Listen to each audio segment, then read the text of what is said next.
All right, we are live. We are in the house this evening, Friday, January 28th. Hope everybody's doing good.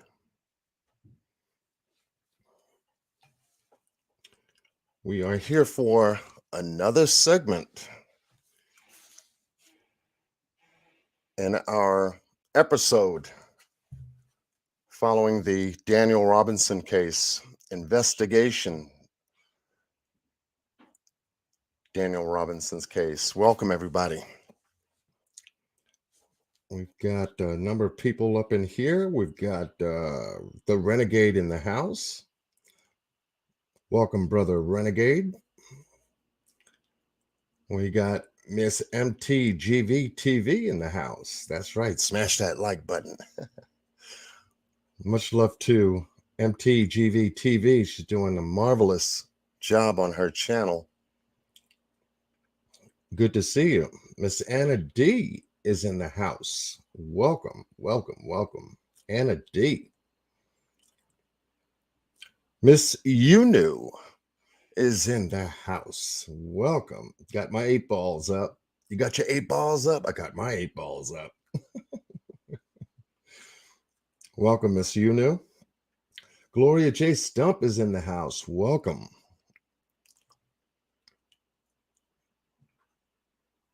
Good evening. Good evening. Y'all just pumping up in here. Miss Jan is in the house. She got the 8 balls up. Sharing the love and the thumbs up. And please do that because that shows your attendance and that shows respect for the Robinson family, for us covering the case live online on YouTube. Sky Chan is in the building. Welcome, welcome, welcome. The Wilson Dallas, welcome. We have none other than Mr. Boss Blake in the house. My brother, welcome. Cold Pepsi is in the house. Welcome, welcome. Yeah, you got the team viral in the building. Beautiful. Yeah, we definitely need this information to go viral as well. We've been covering the Daniel Robinson case for a little bit.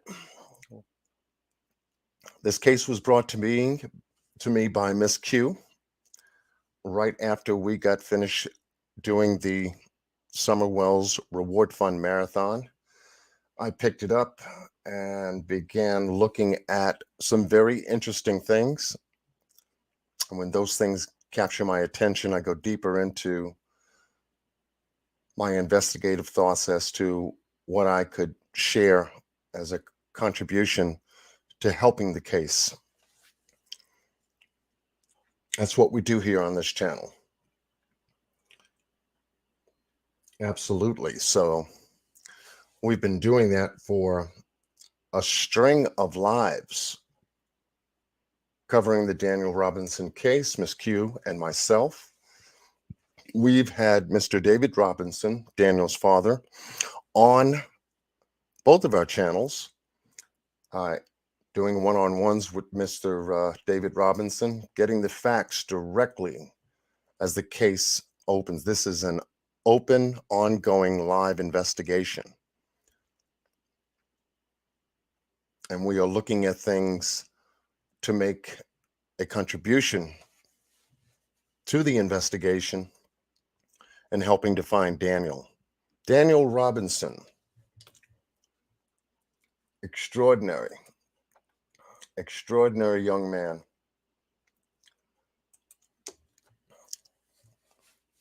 Went missing June 23rd of 2021. He went to work as a field geologist, working for an excellent engineering company. Sent him out in the Sonoran Desert, out in Buckeye, Arizona. As the report states, he left one well site out of Verado Way, not far from his home, and had a second assignment to go out to the Sonoran Desert to a second well site to do water testing and sampling for the company which he worked for. He showed up at 9 a.m. He met another co-worker from a different company, a pump technician.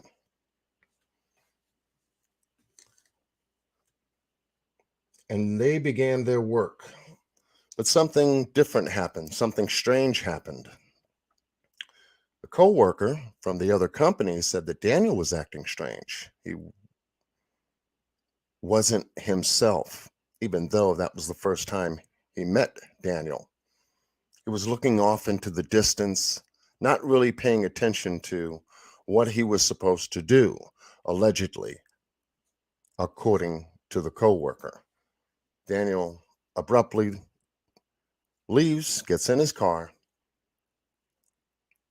heads south into the desert, and then west, never to be seen again. Tonight, we're going to be getting into part 2 of our series covering the Daniel Robinson case. We're going to go back to the Sonoran Desert and take a look at some things. I'm going to bring everybody up to speed. Those that are just coming in, following this case for the very first time, I want to welcome you. Much love goes out to everyone who has supported this channel and the case coverage that we have brought to you. So with that said, you know what time it is. Y'all know what time it is. So let's get to work.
All right.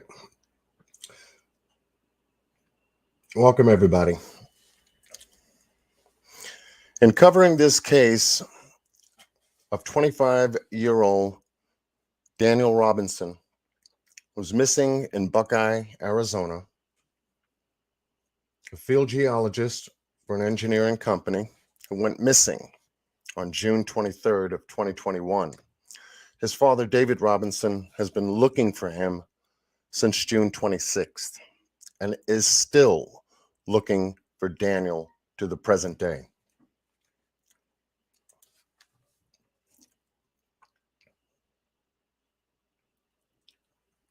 Here is Daniel Robinson.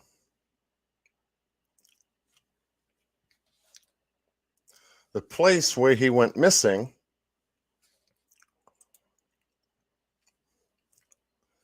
is here, the Sonoran Desert in Arizona.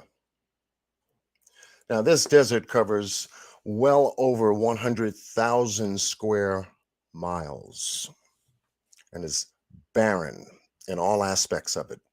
This desert also is consistent of wildlife as well as subtropical life.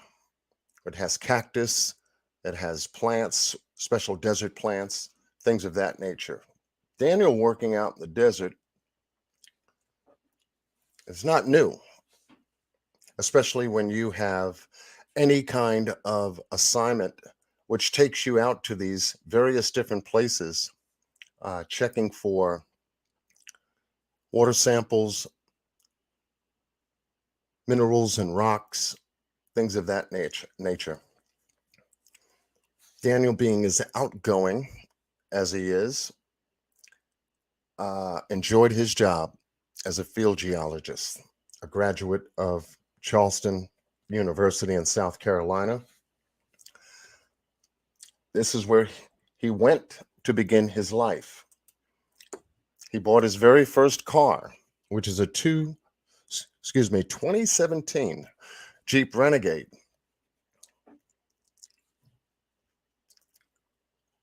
Is proud of that car, and his family back in South Carolina was supposed to go out there in July of last year to meet up with Daniel and to show off the car, show off his apartment, just a proud son and a very proud family, for all of his achievements. And we also know that Daniel has a handicap, and he is missing a right hand. However, that didn't stop Daniel for his quest pertaining to achieving his goals in life. Here, on June 23rd, that very day, he headed out to the second job site out in the Sonoran Desert. And as we stated before, it is subtropical, having various different desert plants, cactus. Obviously, it gets very hot out here in the desert, especially on that day. Temperatures ranged anywhere between 90, 95, and with the heat index of 5 to 10% higher, it could get very hot out here, if you get my point. Extremely hot. The area in which Daniel was to go was 1 mile west on West Cactus Road, and then a mile north to this location here, where the water well tank, as you see before you, is located. Buried in the ground is the field well in which Daniel was supposed to work on that morning, with a technician from a different company who was supposed to work on the water pumps. Now, this field has changed tremendously since Daniel's appearance on June 23rd of 2021. Showing up here is where his day began. He shows up.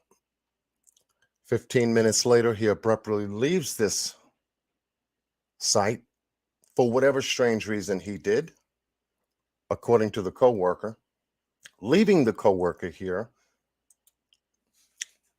and headed south and then west. According to how Daniel traveled on the maps that we've been following, on the lives that we've done, the gate is about 3.5 miles west of Sun Valley Parkway, and the nearest paved road, and there's an electrical substation just a few hundred yards ahead. In order to get there, you have to go through this fence. And we've shared that information. And here is the substation, not very far off past that gate. Now, it's alleged that Daniel traveled this route trying to find his way out. Now, that morning coming to the site, he had to get directions from the coworker. So Daniel wasn't really familiar with this particular area at all, it being his very first time getting here. So when he left, it's alleged that he didn't know exactly where Sun Valley Parkway was, and according to the coworker, went south and then went west and disappeared into the desert. And following and tracing Daniel's tracks, which would lead him to this power utility substation. And according to our map, this would be the area south of that substation, eventually where Daniel's Jeep was found on July 19th of 2021. The red balloon you see is an indication of where his Jeep ended up. Here is the Sonoran Desert. In the background is the quarry area you just saw on the map. And in this location here, with the quarry to the upper far right, is where Daniel's Jeep was located on July 19th of 2021. 25 days after he went missing on June 23rd. Now you say, where's Daniel? Was Daniel found? The answer is no. It was not found. From a drone view, this is what it looks like from the sky. If you can find Daniel's Jeep along with the police razor track, they seem to blend into the terrain so well, it's very hard to spot.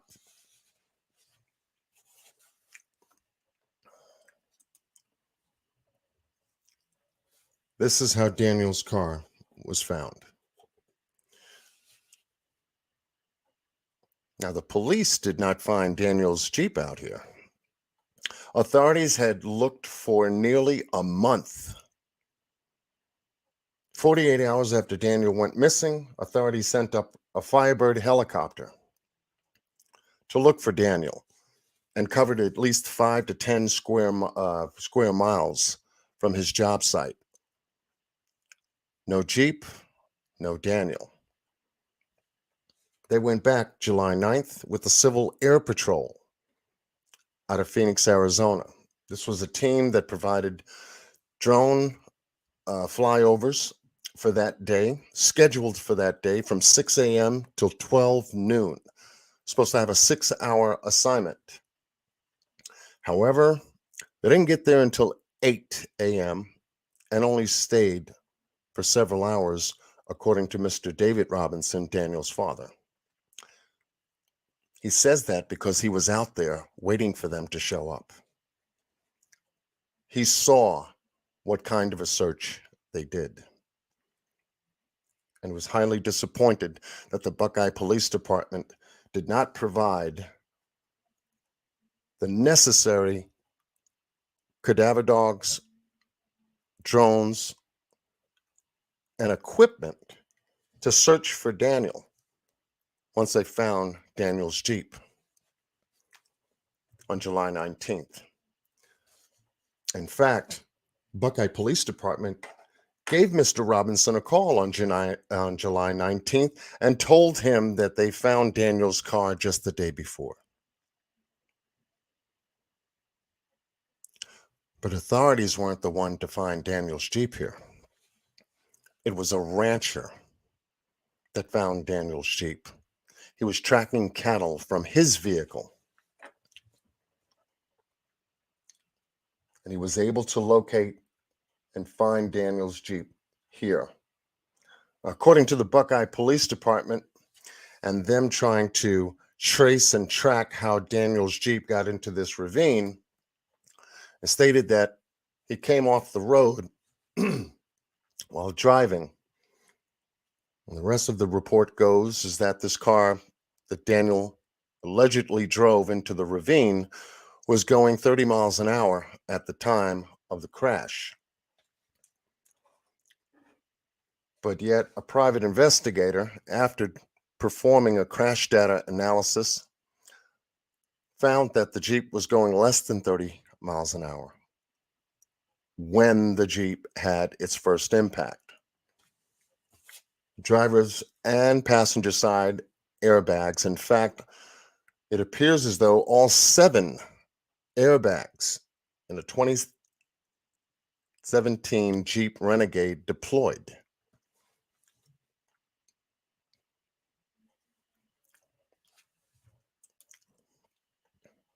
Here, one of the police technicians who was processing the area where Daniel's Jeep was found begins taking pictures of its location.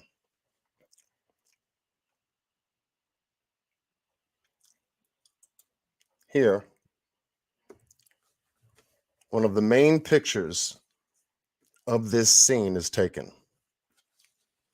This is the way Daniel's Jeep was found. The condition of the Jeep had far less body damage to it than meets the eye. Windshields were busted out. Sunroof lid is not present here in this picture. But we also take a look at another strange item, and that item is Daniel's clothes.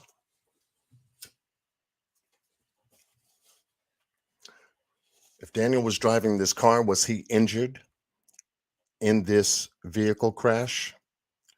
Was he injured to a point to where he may have had a head injury? Now, according to some psychologists and some doctors, when a person is not in their natural or right state of mind, they do unnatural things.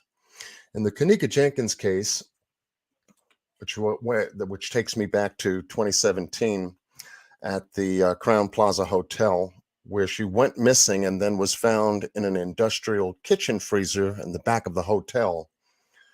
It was a statement that was made by either Dr. Oz or a number of other doctors at that time, stating that she was in the freezer, and there is a term that they used called paradoxical undressing. I said, wow, what a word to make up for this kind of a situation. Paradoxical undressing is a state of mind where one, even though they are in freezing temperatures, they feel just the opposite, hot.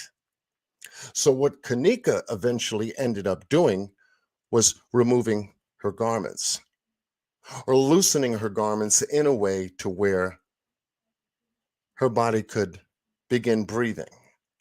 Paradoxical undressing blew my mind when I first heard that. Here, we're talking about an entirely different situation. Daniel's out here in possibly 100-degree Fahrenheit hot temperatures here in the desert. And it was stated by one of the officers to Mr. David Robinson that, oh, well, if he was injured and he had a head injury, perhaps he thought he was overheating to a degree, and he took off all his clothes and decided to go to a monastery to become a monk. That's an incredible statement to hear, especially if you're the parent of Daniel Robinson, coming from a law enforcement officer giving you a representation of what your son may have done. The devastation of the Jeep, the clothes, how the clothes were found, along with his wallet, car keys, his phone, all of his equipment located in the car, outdoor canopy, 2 cases of bottled water, and a number of other items that Daniel takes with him on field trips. And it just blows my mind to say, okay, John, here's another one of those cases that doesn't look right. This case does not look right. Had the Buckeye Police Department did their job and searched certain other locations, perhaps Daniel would have been found far sooner.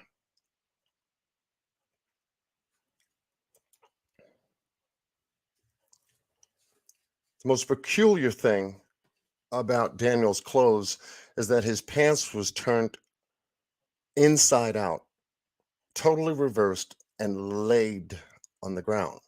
Shirt, his work vest, his socks,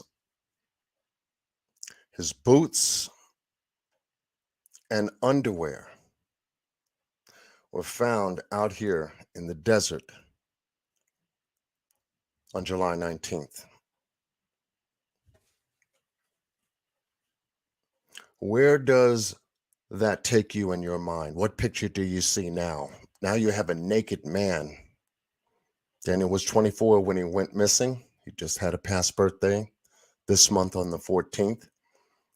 But here in the Sonoran Desert, you have a naked man who just had a car accident, decided to walk off and become a monk and join a monastery. Is what was received by Daniel's father from the police officer that was investigating this crime scene. None of the crime scene area had any markers during the course of taking these pictures by the technician. This wasn't treated as anything criminal. In fact, it was just treated as an incident rather than a missing person. And it has been treated that way ever since by the Buckeye Police Department. We have to ask ourselves why. Why is it that we trust the authorities when we need help? We trust the authorities to be there to help us because they have the resources and they have the law on their side. Yet, when situations like this happen, as it happened in the Gabby Petito case, as it happened in the Jelani Day case, as it happened in the Kanika Jenkins case, as it happened in the Orson West case,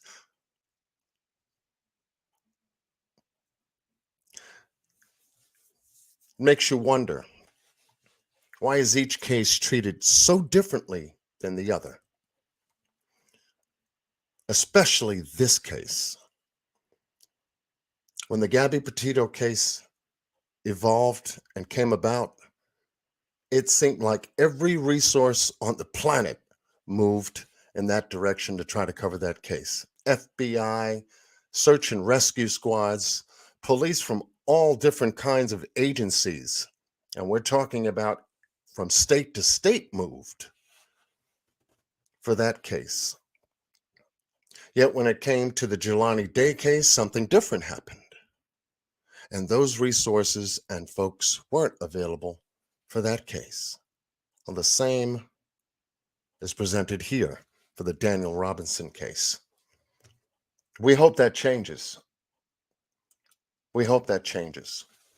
Because when you have a child that is not even of that state, who went out there to create and start building his life as a field engineer, goes missing, and a parent goes searching, and the parent finds this as the result of them being there, and they're not present, what's one to wonder? What is one to wonder?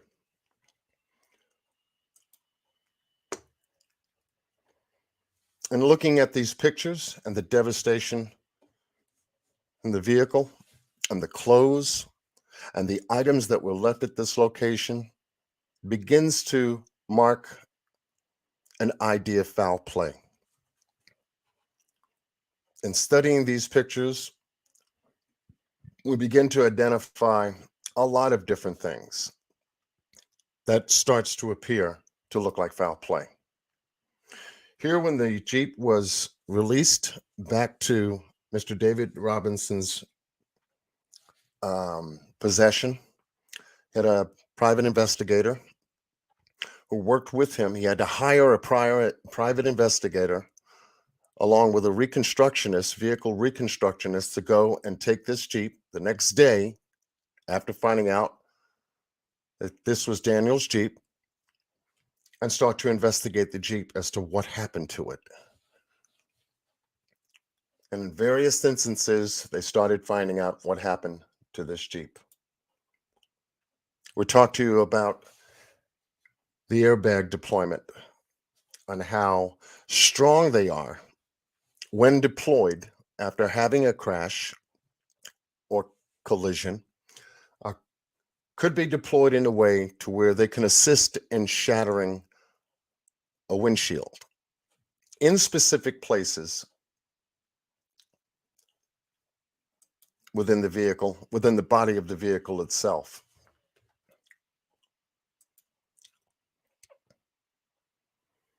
In a 2017, according to our investigation, there's 7 airbags that come in a Jeep Renegade.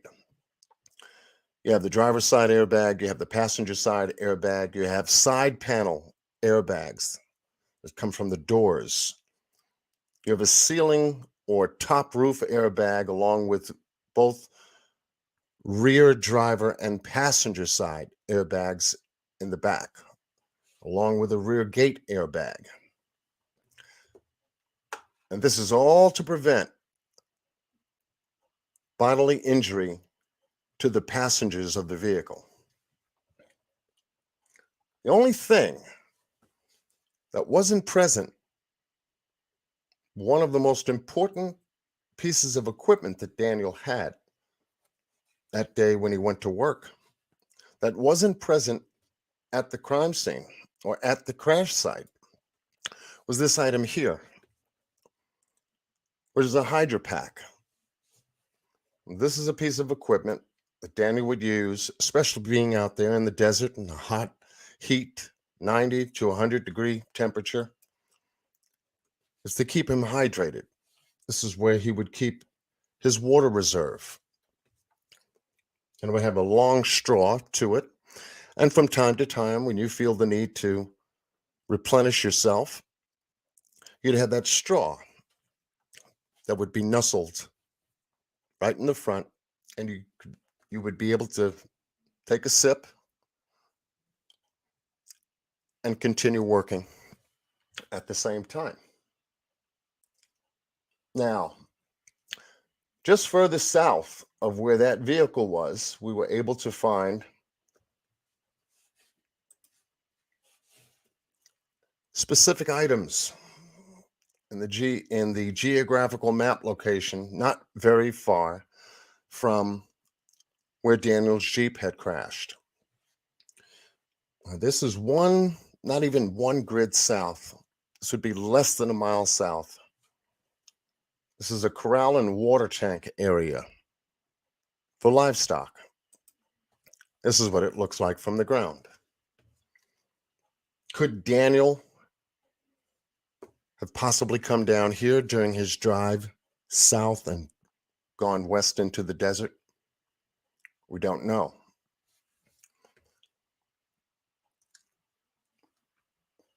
We don't know. Upon further study, we continued going south, and not very far, we found a mining location. Could Daniel have come down here, past the corral and water tank, possibly looking for a way out or looking for the main road back to Buckeye when he abruptly left? We don't know. Or even further south here, where this foundry is. What it does is that it puts people in an area not too far from where Daniel's car ended up. So you'd have to figure somebody had to see something. Somebody might have been on the road to see something. Did they see Daniel's car? More or less anything that day, if they were out there present working, especially in a foundry?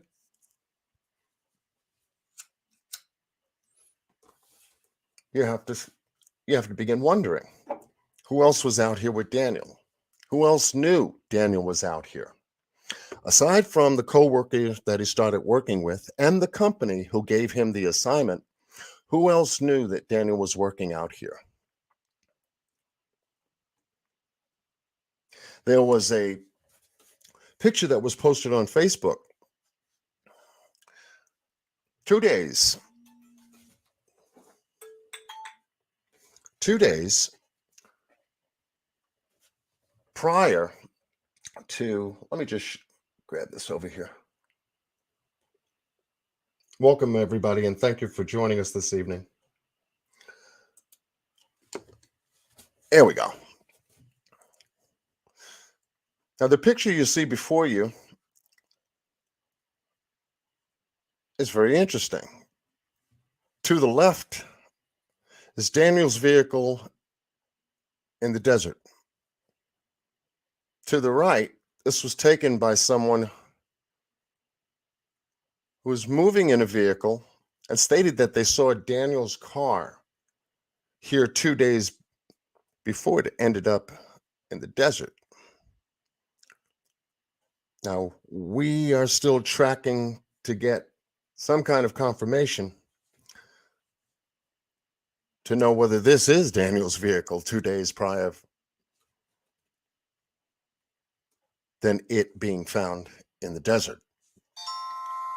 But in all appearances, this does give the appearance, and to a very sharp degree, that this is a 2017 Jeep Renegade hidden in a nestle in an entirely, totally different location 2 days prior. What's going on? If this is Daniel's Jeep, what's going on? Because Mr. David Robinson went to follow and try to get confirmation as to whether this was Daniel's car nestled in that little area there between in the bushes. And you know what happened? The day he went out there, the Jeep wasn't there.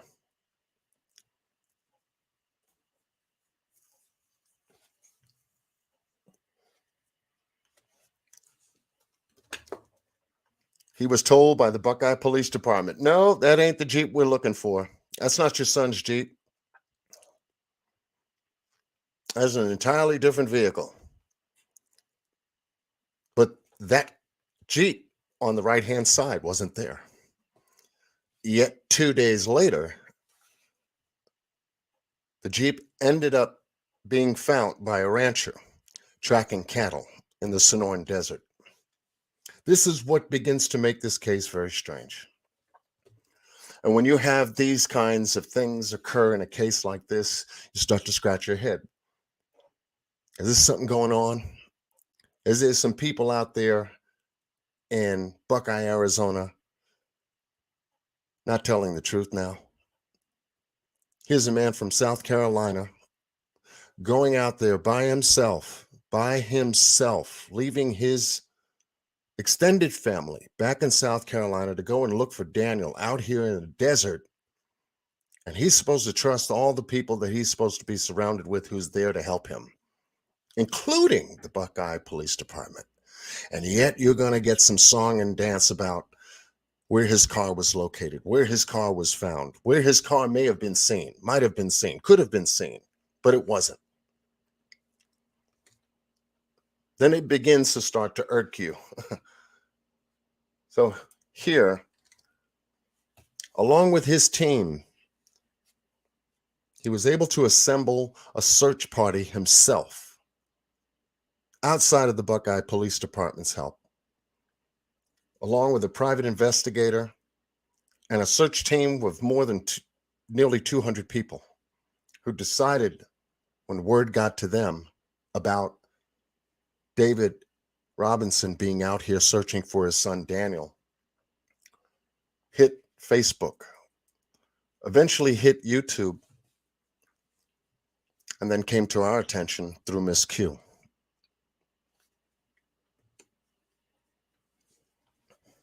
Out here, assembling people he has never met before to go out in terrain he has never been before. Now, Mr. David Robinson is a veteran of the United States military.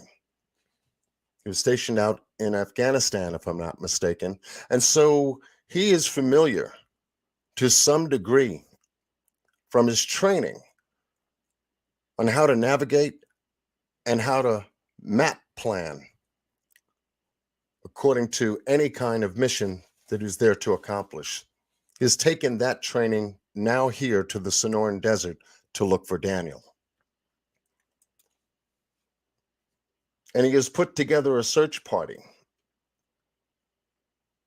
his own search party, to try to do as best he can as to cover the areas that he believes that are important to cover in order to find Daniel.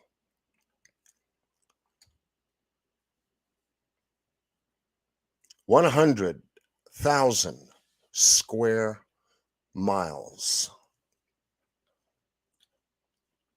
is what he's up against. This is one of 22 searches already performed by Mr. David Robinson and the crew he was able to assemble to begin a 23rd search.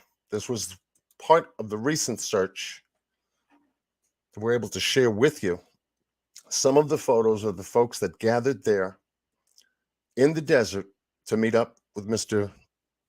David Robinson to look for Daniel. National news has begun just to tell the story. And if it wasn't for Mr. David Robinson pushing and staying focused to get this job done,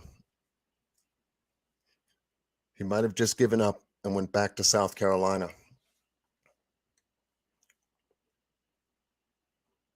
But he didn't. And he is out there today looking for Daniel.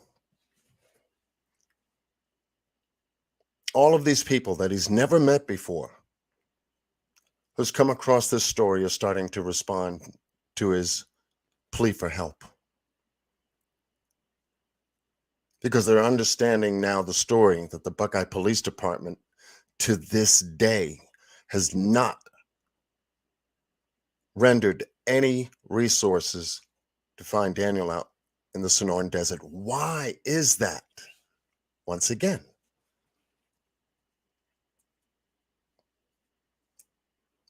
now you scratch your head and say, well, do you think they could have? No. Well, we can't go there because that's speculation.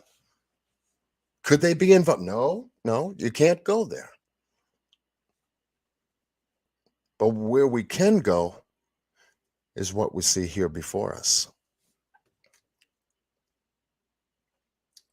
Looking in vertical mines and wells out there in the desert with no camera equipment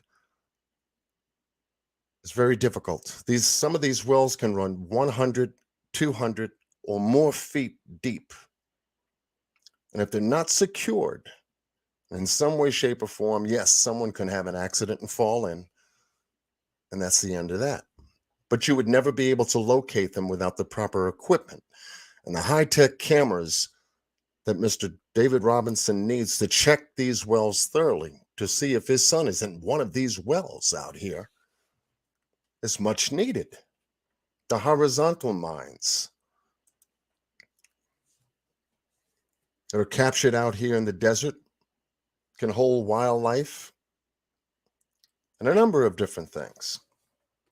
But without the proper camera equipment to search these areas, it's very difficult to determine whether Daniel could have gone in any one of these areas. Now, here is the true essence of the search. This is the updated search grid map that you'll find on pleasehelpfinddaniels.com's website. And on the grid map, you're going to come across different color coded areas. I'm going to show and share with you real quick what these areas are.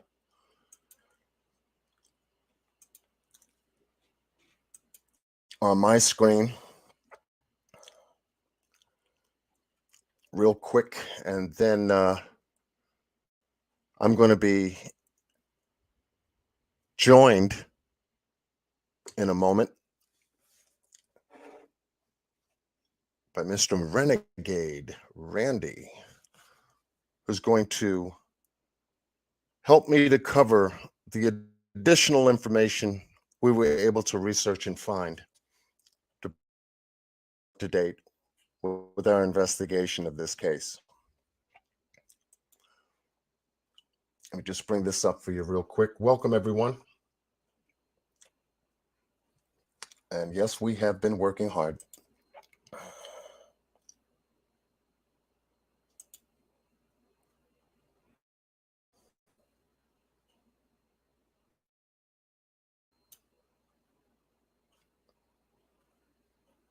Okay.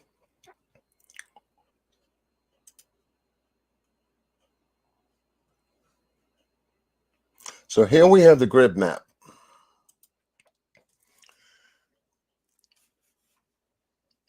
Of Daniel's last location, which is the yellow pin.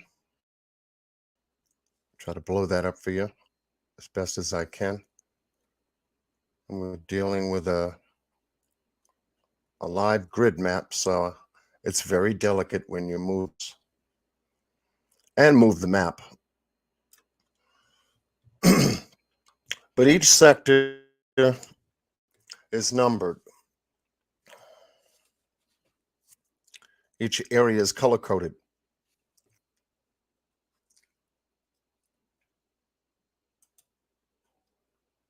And bringing up these different areas,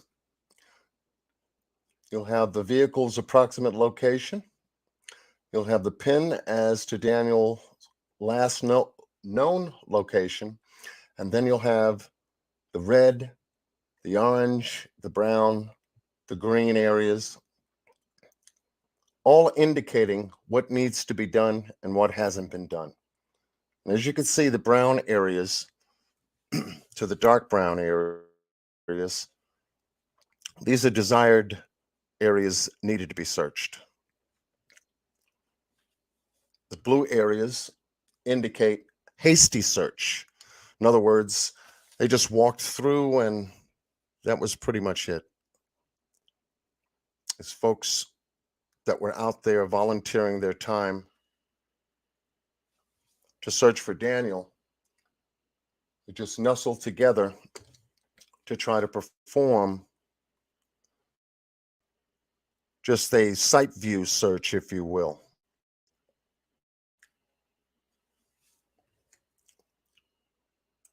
But there was a sector here that caught my attention. And I want to, okay, there it is. Now we got the numbers. Without the numbers, it's very difficult to show you. But here where the pin is, which would be grid area number 2041, where Daniel's last location was with his coworker. Now, this is what the Buckeye Police Department failed to do when they began their investigation, their so-called investigation of this case. You know what they forgot to do? Does anyone know? When they started their investigation, they forgot to check this location, the last location Daniel was seen.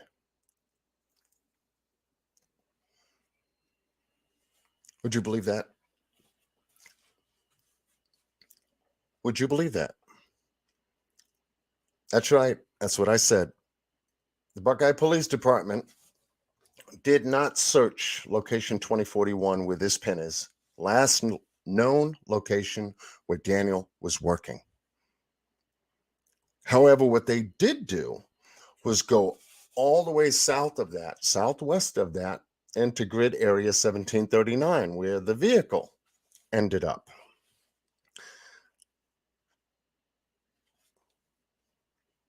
They sent a helicopter up June 25th. Firebird helicopter covered at least 5 to 10 square miles. What did they look for? Because they didn't find the vehicle on June 25th. How long did they stay up there looking? Who was on the ground looking? Were cadaver dogs used? Looking. Were drones in the air? Looking. 48 hours later.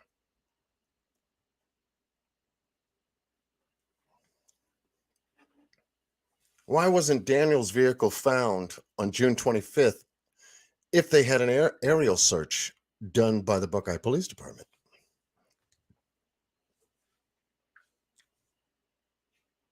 Okay. Second search effort by air was done by the Civil Air Patrol on July 9th.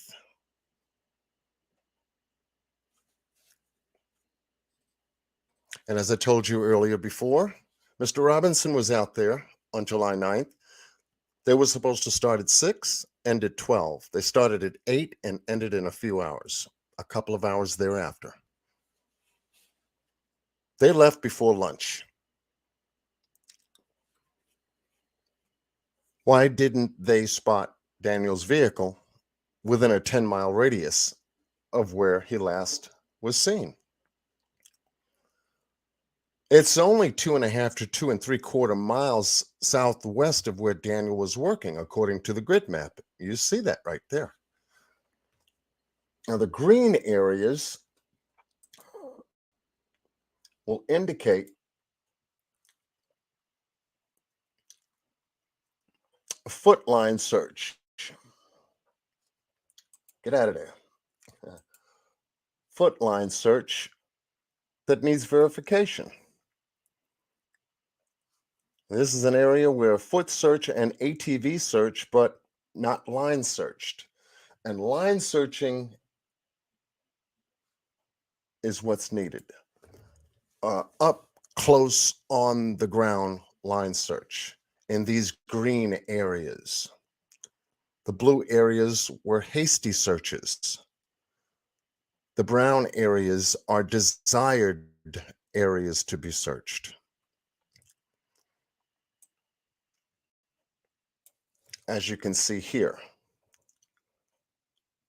But there was another thing that caught my attention because Mr. David Robinson was informed by one of the search crew that was working with him out there. Told him that there was an area that they could not search because there was wildlife out in that area. Mountain lions, wildlife. I said, really? I said, where is this area? And he told me it was an area 1637, 1636,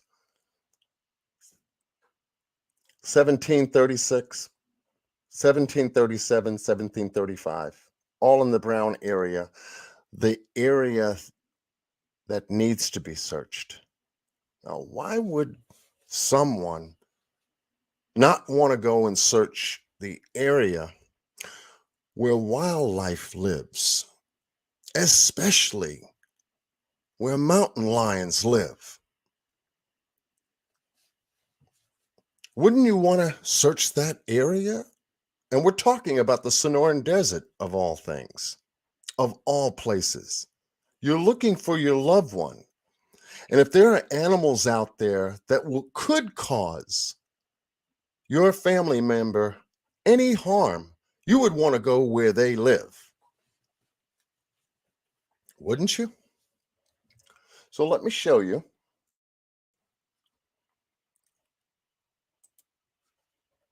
I'm going to come back.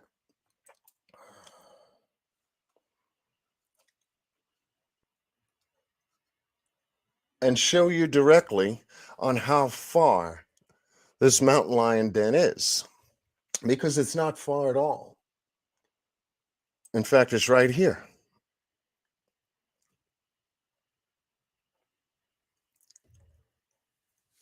It's right there. To the right, in the center of your screen, is the quarry. The first blue balloon, which would be to your right, is where Daniel's car was located. To the lower left of your screen, there's another blue balloon. And that's where the mountain lion den is.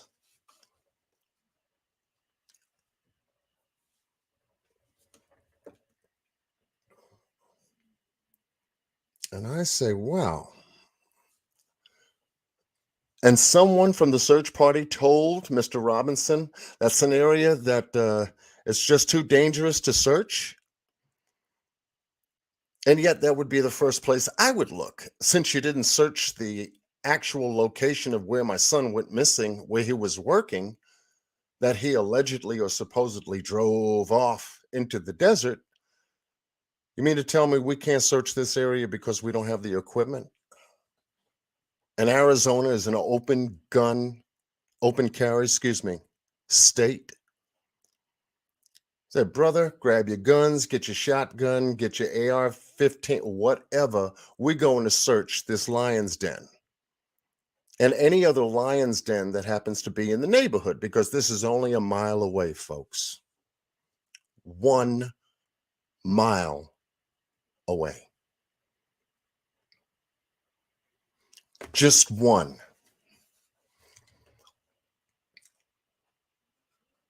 So yes, he's out there. He was out there yesterday. He gave us an update on a lot of information that we're going to bring to your attention.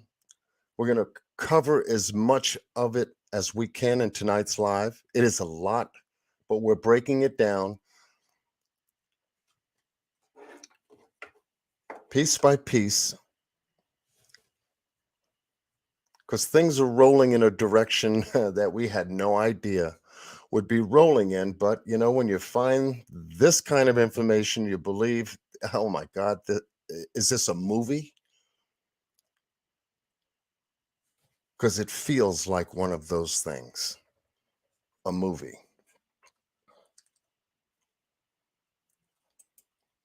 When Miss Q and I had Mr. David Robinson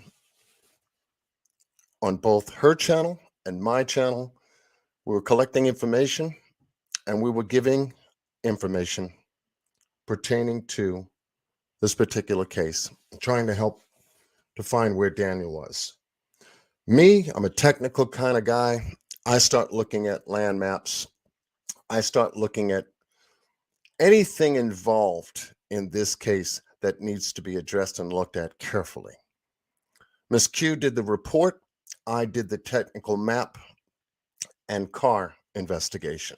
We came together and we started delivering the information on this case together. And even though she's not with me here tonight, she is with me here in spirit. And I give much love to Miss Q for bringing this case to my attention, because she said if there's anybody who could put their mind and eye on this case and may blow it up, it's you, John Q. I said, I'll see what I can do. I'll do the best I can do. That, you can believe that. And going over this information with Mr. David Robinson,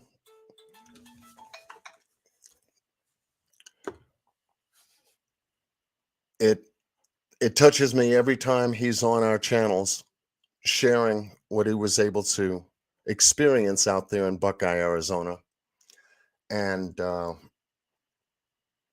he knows that we're behind the scenes working hard on his behalf and behalf of the family to try to see what we can do to try to help Daniel.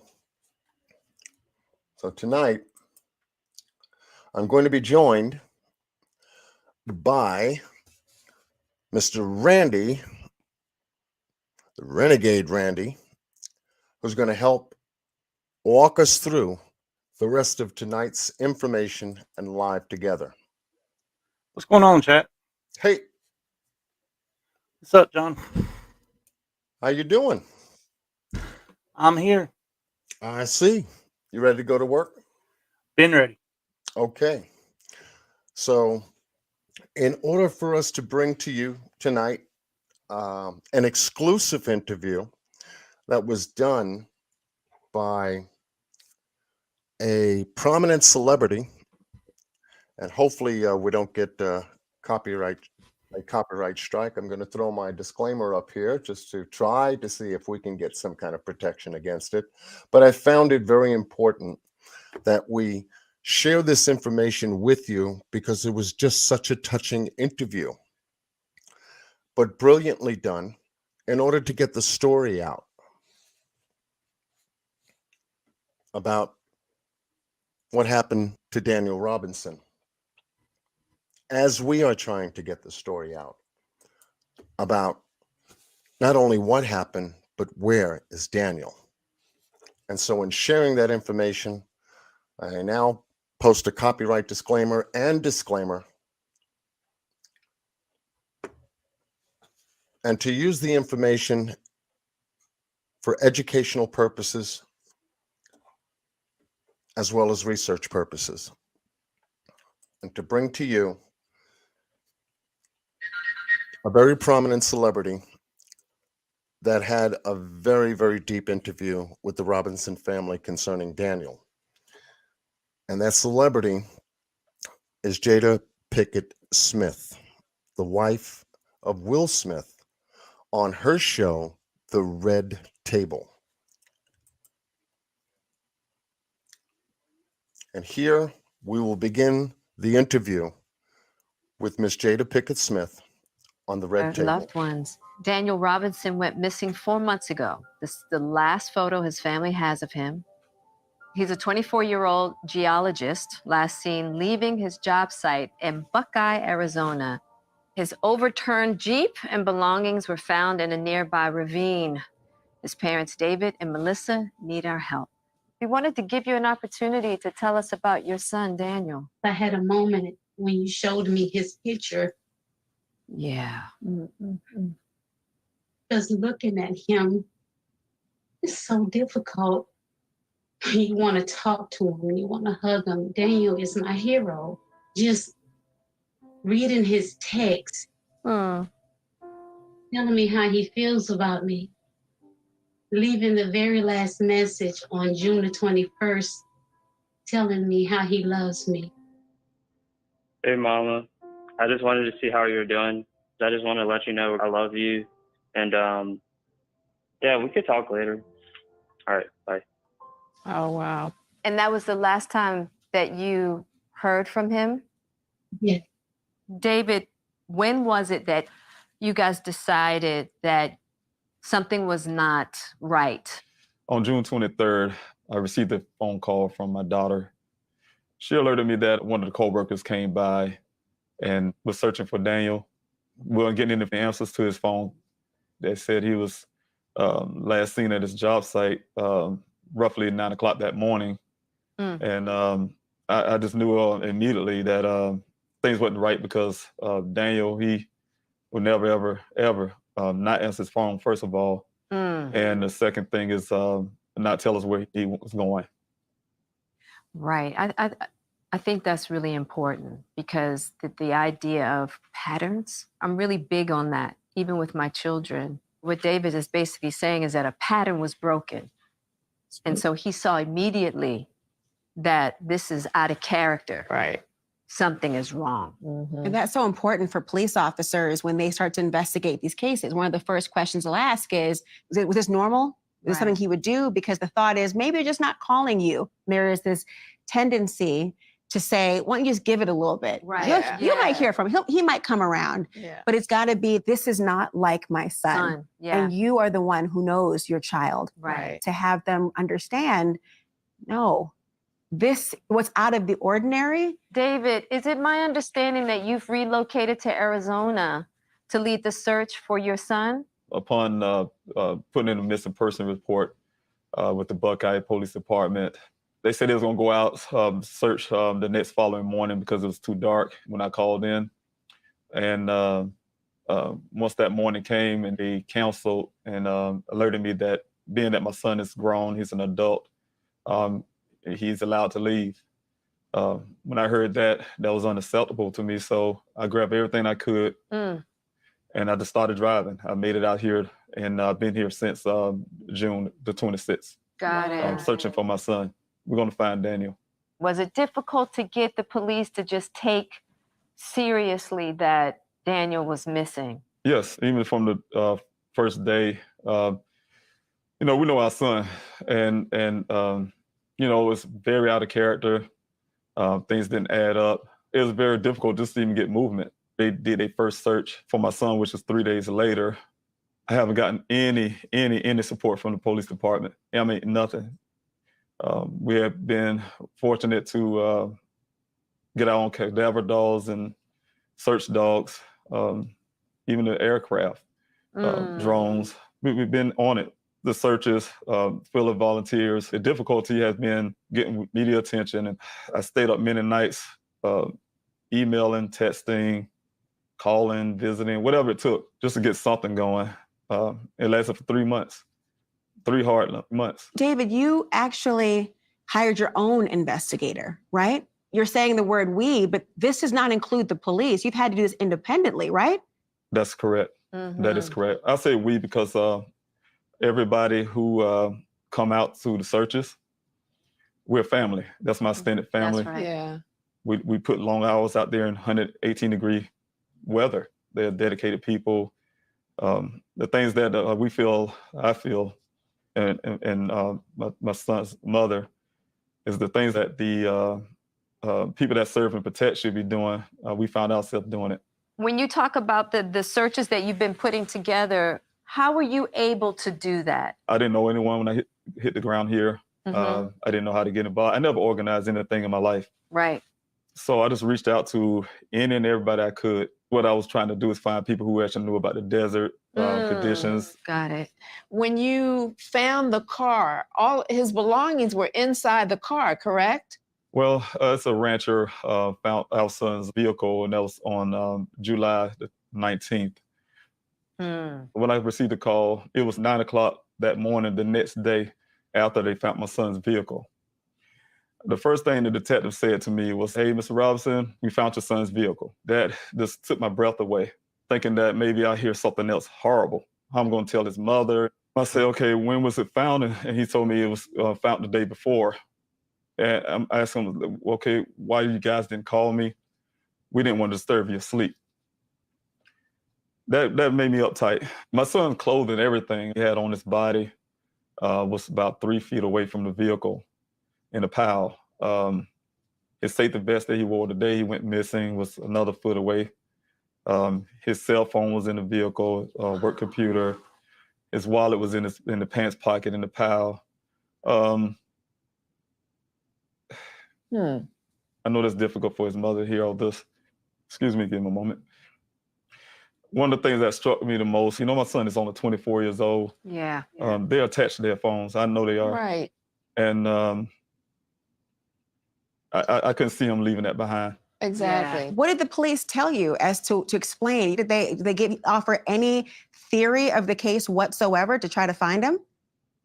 Yes, they gave me not too great of a theory. When I got out there, the detective gave me a briefing. He pointed out my son's clothing on the ground. He pointed out the vehicle's damage. He said that the vehicle flipped and rolled and landed on the side. He told me that there was no blood found in the vehicle, indicating our son wasn't injured. He said that he was wearing a seatbelt because of the way the seatbelt locked, so he knew the seatbelt was on. All the airbags were deployed. He told me that my son obviously escaped out of the sunroof and that he must have had a severe head injury. He was delusional, decided to take his clothes off because head injury make him hot. or something or the other. And he's walked off and probably rested under a tree somewhere. And that was his theory. I think we're all dumbfounded for a moment, trying to think about all the things that do not add up Right. about this. But I keep looking at Mom. Yeah. I'm just thinking about what every mother sees talking about their child. I know he's 24 years old, but you don't see a 24-year-old. It's your You see the baby. little baby, and you're hearing right. these things. What Yeah. are you thinking? When his father first told me that the vehicle was found, and then they started talking about cadaver dogs, I just screamed. And I just couldn't believe this can't be real. I was feeling like I'm in a nightmare. Yeah. Mhm. I was on the floor. I cried. His father kept saying, Alyssa, it's going to be all right. I'm going to find our son. I'm going to find him. I promise you, I'm going to find him. But I said, I just want him back.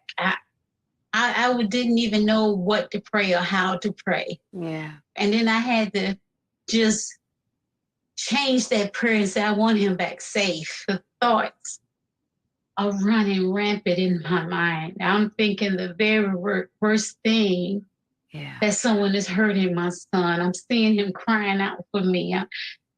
I'm just seeing these things that he's just really needing to say, help me.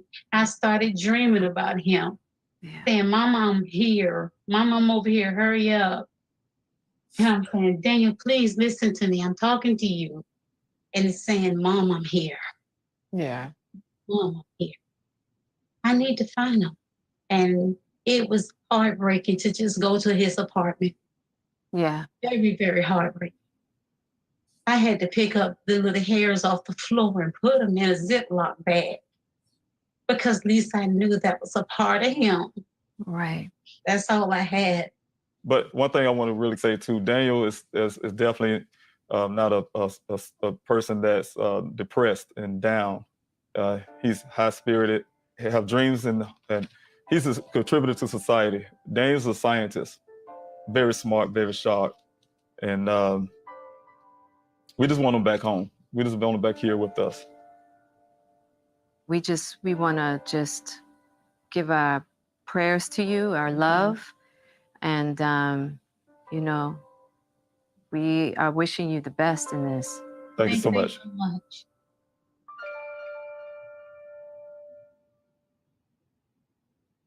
That was so difficult to hear what his father.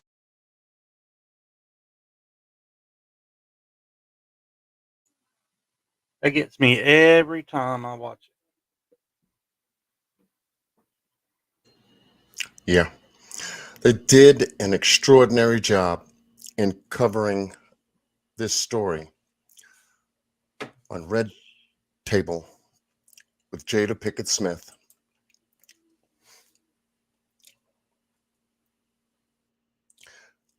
And in digging into this case, as we've been able to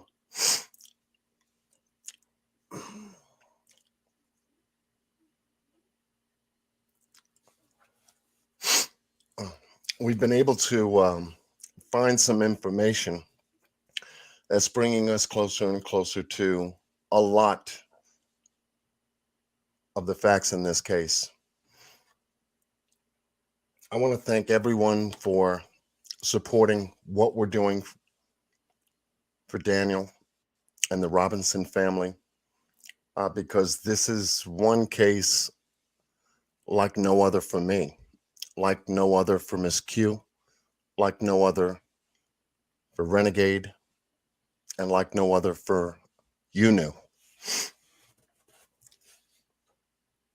And we want to have answers. We want to find the answers. And we're starting to find them. We're going to be sharing a little bit of those answers with you here on tonight's live, as much of it as possible. And hence, if the video live gets a copyright strike or is blocked, at least you are here tonight to get this information. I hope we can keep the video up. I guess we'll see. But here, one of the most important pieces of information that we were able to find is this.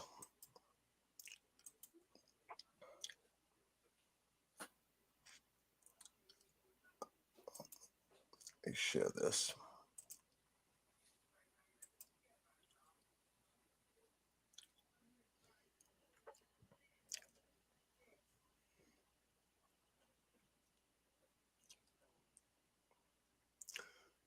This piece of information began unfolding in front of us as we began searching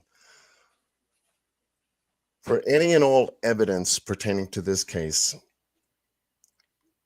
This was a big piece of information we were able to find. And it states here in a Business Newsweek article that the Hughes Corporation pays $600 million for Douglas Ranch in Buckeye. Now you probably say, well, what is Douglas Ranch? What does this have anything to do with Daniel going missing? It may be absolutely nothing pertaining to Daniel's disappearance. However, it does pertain to the Sonoran Desert where Daniel worked. So, Randy, if you want to read just some of what we were able to find under this article pertaining to the Sonoran Desert and the location in which Daniel worked, would certainly appreciate a little information under this article. This article actually came from ABC 15 out of Arizona. It says Buckeye, Arizona. The Howard Hughes Company, NYSE HHC, has plopped down $600 million for the proposed 37,000 acres Douglas Ranch master plan community in Buckeye. The proposed development, 35 miles from downtown Phoenix on the west side of the White Tank Mountains, is expected to have 100,000 homes, 300,000 residents, and 55 million square feet of commercial development.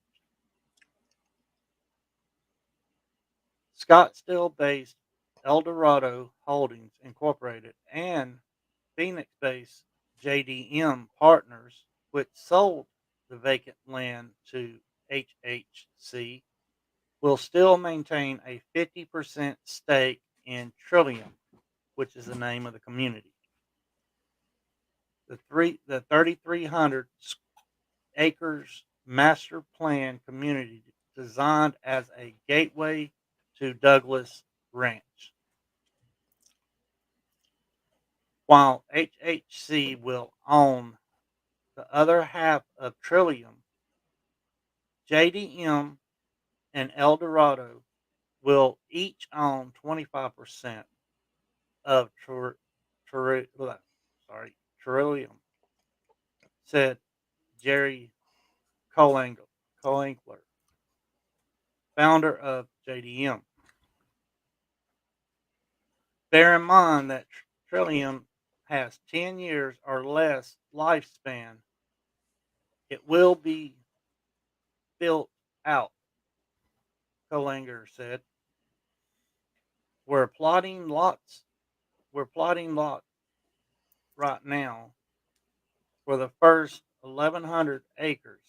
Douglas Ranch will start sooner than later because Trillium is going to be moving along at a fast clip. Trillium is the front door opener of Douglas Ranch. And that was it. Okay. And so you may ask what this has, if any, has anything to do with Daniel going missing. And here we're able to at least share with you some of the things that we found to give you an idea. I'm going to go to screen share on my side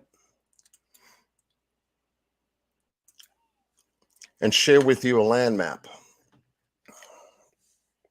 This all plays a critical part in piecing together this specific location as to where Daniel went missing. Before you is a federal public land, surface, and subsurface land map. Covers all 50 states in the United States.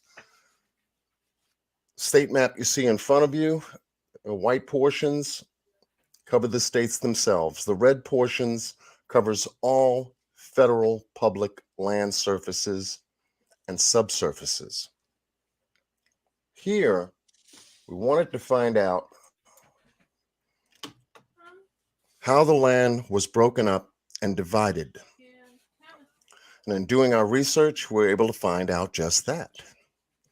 We wanted to know the area in the Sonoran Desert, how it was portioned out for this $600 million community development plan by Trillium was going to work out.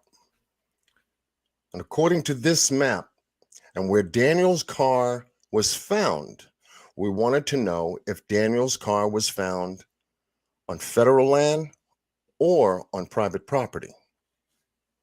Well, guess what we found out, folks? The green section of this map shows all federal land. The brown sections of this map shows private property and private ownership. Daniel's car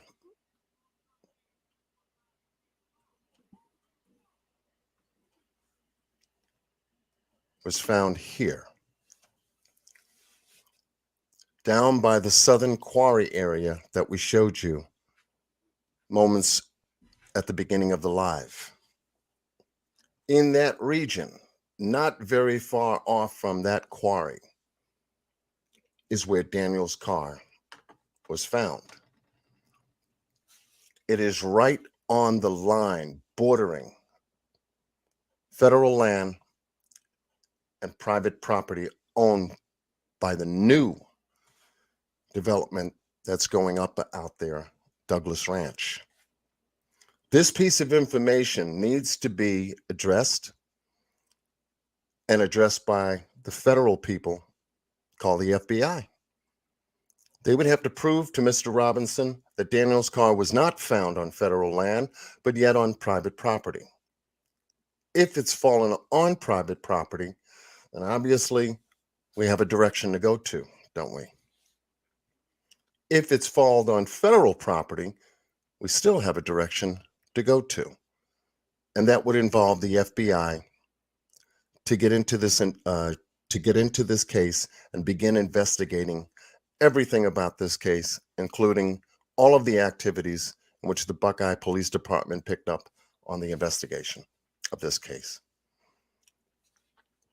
So by having this piece of information helps David Robinson talk to the FBI in regards to verifying where Daniel's car was found.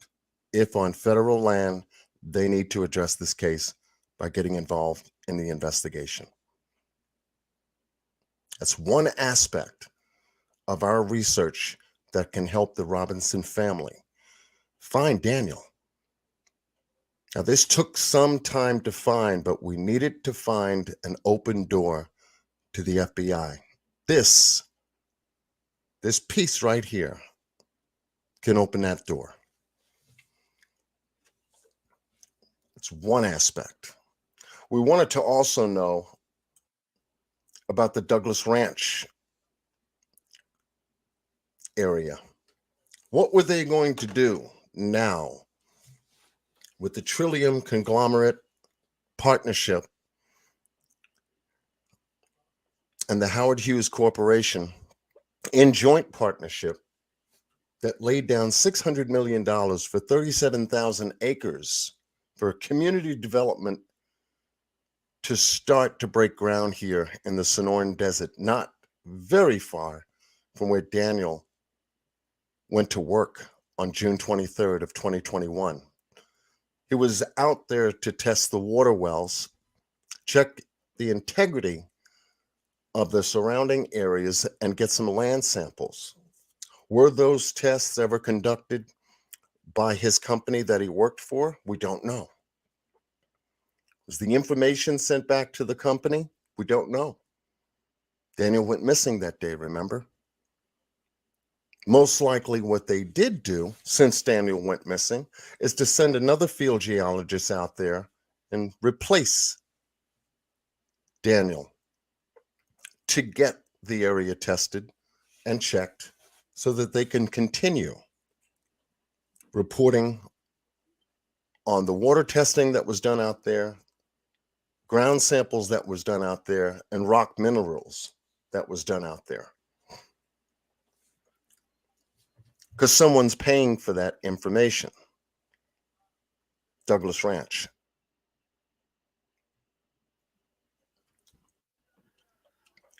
So Don't now that we forget say that that, part of Douglas Ranch is Douglas too.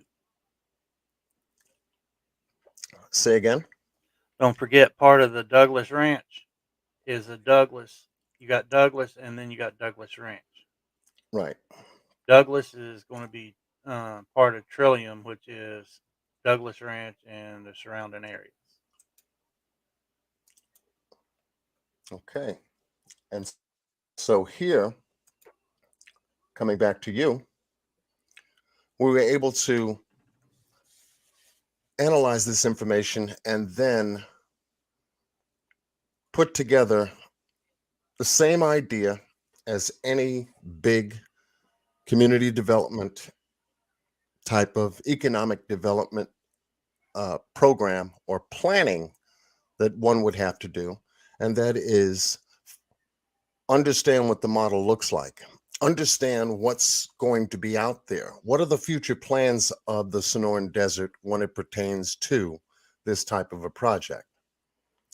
And so we did some more digging and we found out what the area is going to be converted into once it is completed.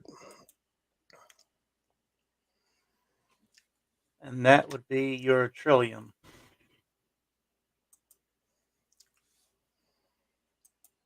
They're going to This have would be the Trillium project, yes.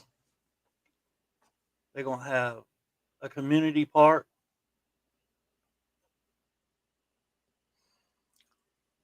They're going to have a community park, skate park.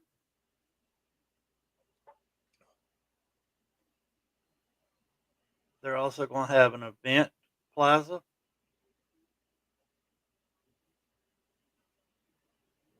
They're going to have a large event plaza. They're even putting in a kids mega playground with water park and all.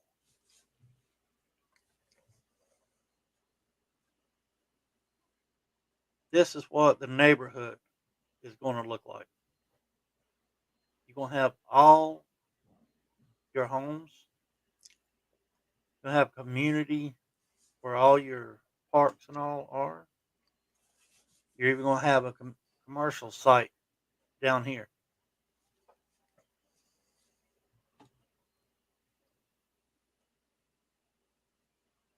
You're going to have a business park, which some of these could be possible businesses coming to this area. It's what the business park is supposed to look like. And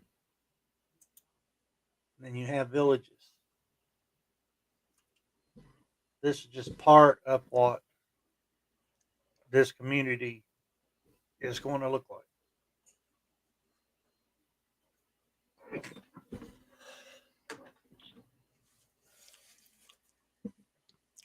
So over a period of the next 40 years and groundbreaking taking place right now, right this moment, during the time Mr. David Robinson is out there searching for Daniel, this project is starting to break ground in specific areas in the Sonoran Desert most likely will start to speed up as we get further into the year. And as the weather temperatures change in that desert, so will the landmass. But this is over a 40-year project, and where a community development like this at 37,000 acres, $600 million on the table, can be converted into a multi-billion-dollar business. And that's just scratching the surface of what we were able to find. And so, yes, were the items that were found at the crash site still at the crash site with Daniel at the time, allegedly? His canopy, his clothes, his car keys, his wallet, 2 cases of water, his equipment, his notes, his field notes, his laptop computer, other instruments that Daniel's equipped with to do his job, were they there at the crash site? Well, a lot of that, according to the police report, was at the crash site. But we don't know for sure, because we know sometimes how some agencies write reports. They can embellish a little bit. They could say they did one thing but didn't do, such as the narrative that's coming out of this case by Mr. David Robinson. It's really, really, heartbreaking for him to find that certain things that should have been done weren't done. Certain things that was said, they didn't really mean to say. But here is the reason why Daniel was out there on that day, June 23rd, to check the water. Randy? It says, is there enough water for all of Douglas Ranch? Well, let's find out. 100,000 new homes could go a long way in addressing the valley's housing shortage, and a developer in the West Valley is looking to make that happen. But some question if the size and the scale are actually sustainable for long term. Here's ABC 15 investigator Courtney Holmes. We're 30 miles west of Phoenix, past the White Tank Mountains, in pristine desert that developers are hoping will eventually become home to some 300,000 people. But between now and then, the infrastructure for what amounts to a city has to go in place. A lot of things I've been involved in have turned out to be special. Jerry Colangelo came to the Valley to develop the Phoenix Suns franchise, but his enduring legacy could lay in what develops on this land some 50 years later. It was never a matter of if, it was when.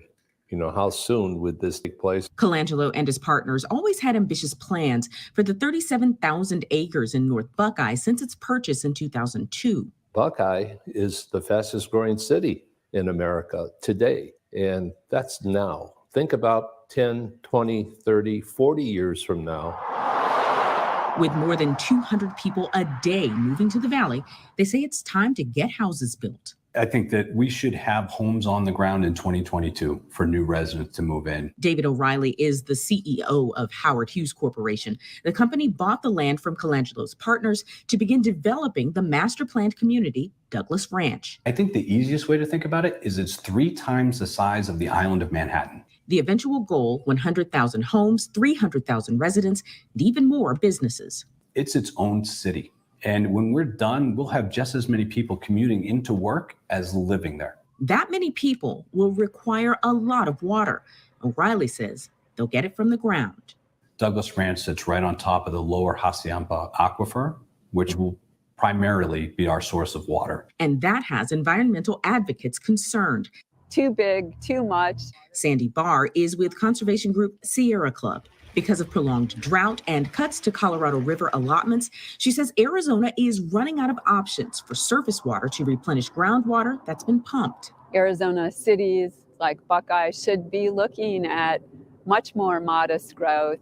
A May 2021 report from the ASU Kyle Center for Water Policy showed there's a possibility the groundwater in the Hassayampa Basin is considerably less than regulators estimate, and some of what's left may not be usable.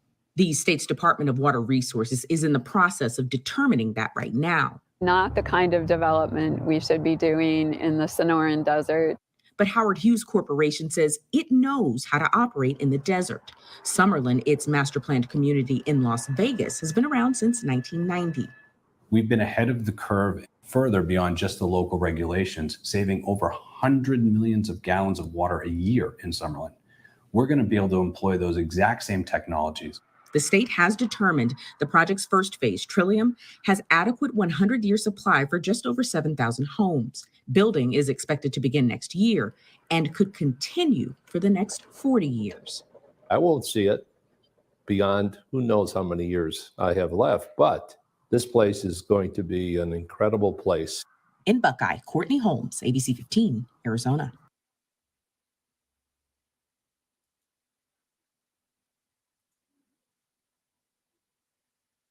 And there you have it. And that just gives you an overview to present as to what's planned for the Sonoran Desert out there where Daniel was working.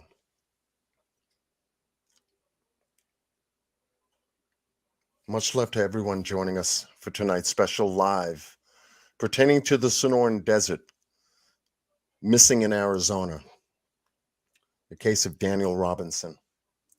I wanted to also share with you tonight, and I'm just queuing it up. Did you have something else, Randy? Nope, that was it. Okay. Let me just. I think I sent you the rest of it.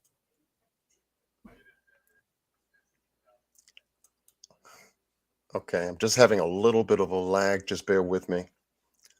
You can talk to the chat a little bit. Now, I did have a picture that I wanted to share with the chat just to show how big the mountain lions in Arizona was. Oh, okay. Now, we talked about an area tonight which is 1 mile away from where Daniel's car was found. See if I can go back to that area just to refresh those that are just coming in to the chat.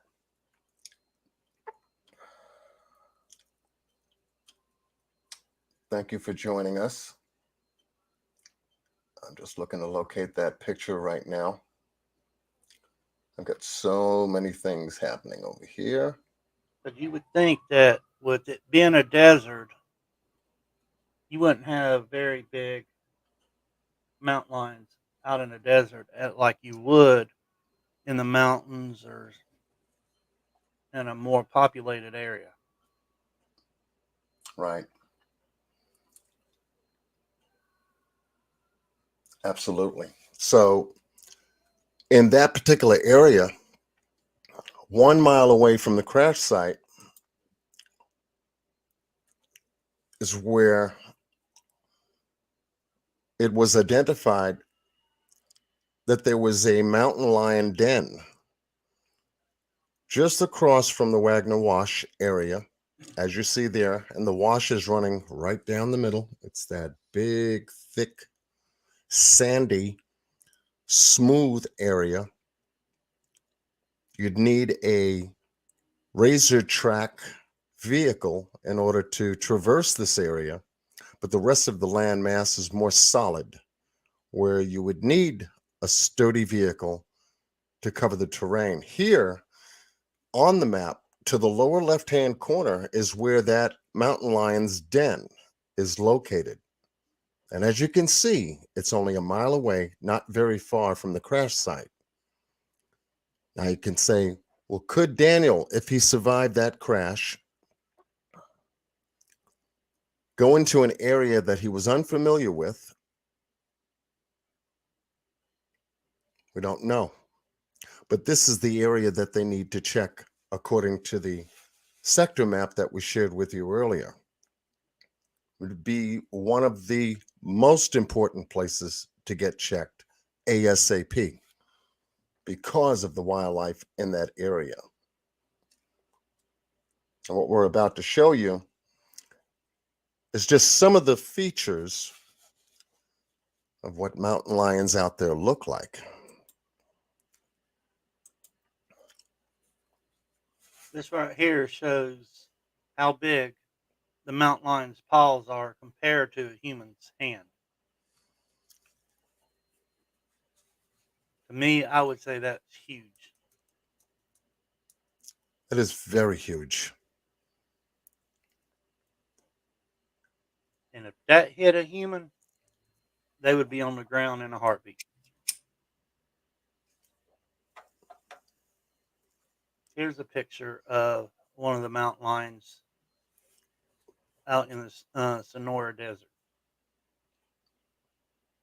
Might not be in the area where Daniel went missing, but it's in the desert. That shows you how big they are, and they can get bigger. The male can get up to 250 pounds, sometimes even bigger. Females usually gets up to about between 150 to 180 pounds. And they can travel at 50 miles per hour. So they can definitely outrun a human.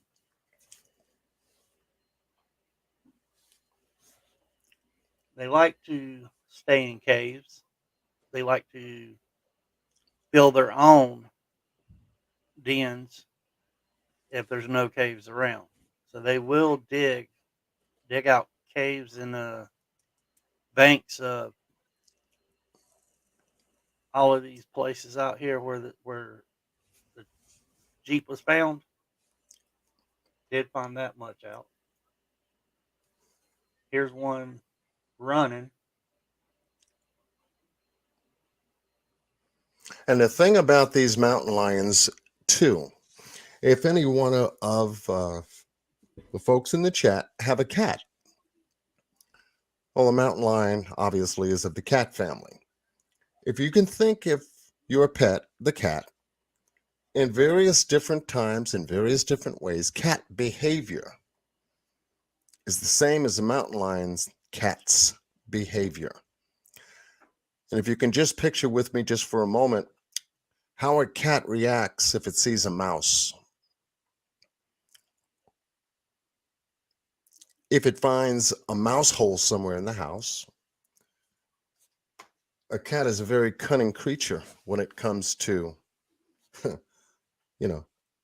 its territory, so to speak.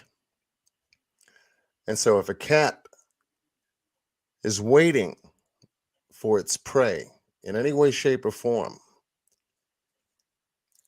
it will stay as stiff as a rock, staring at that location where it knows a mouse could be, and stay there until the mouse thinks the coast is clear, sort of like a Tom and Jerry. That's how they respond. That's how they behave. And in this case, when we're talking about mountain lions, we're talking about not just one. When we're talking about a den, we're talking about more than one. They travel in packs like deer do. And here before you is a picture, a group of them, a family, not only together nurturing, but a family also together feeding and also under the protection of its mother and male mountain lions. And as you can see, it's in somebody's backyard. All three of them.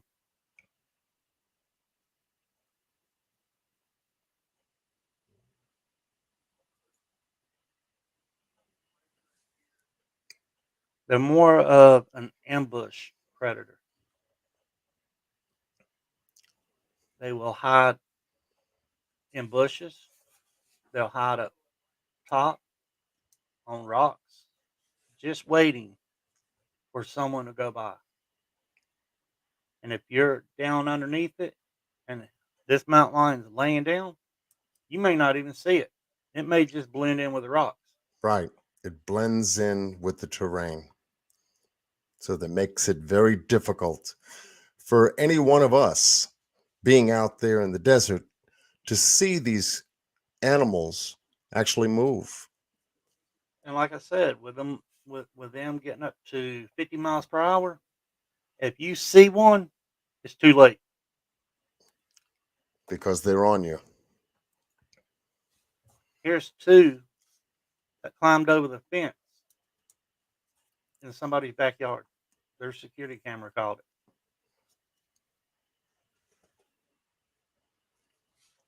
They can dive up to 40 feet away from them.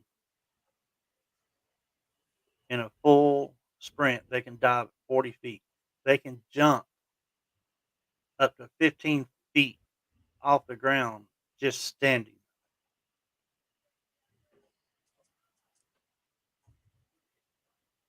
These cats ain't nothing to play with. And the thing about these cats, too, is that it said if you see a mountain lion, don't turn your back. Nope.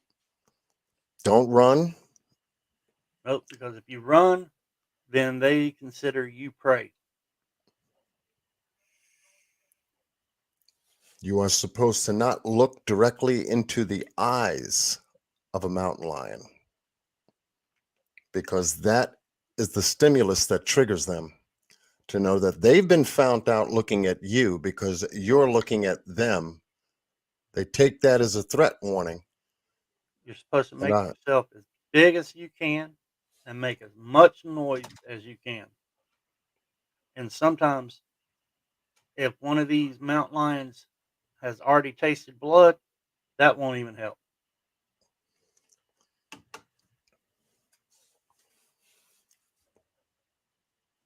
Exactly. So this is the reason why David Robinson is frantically out there day after day after day after day after day, covering as much ground as he possibly can, because he's got two things working against finding Daniel. One is the mountain lions, obviously, the wildlife out there on one side of the spectrum.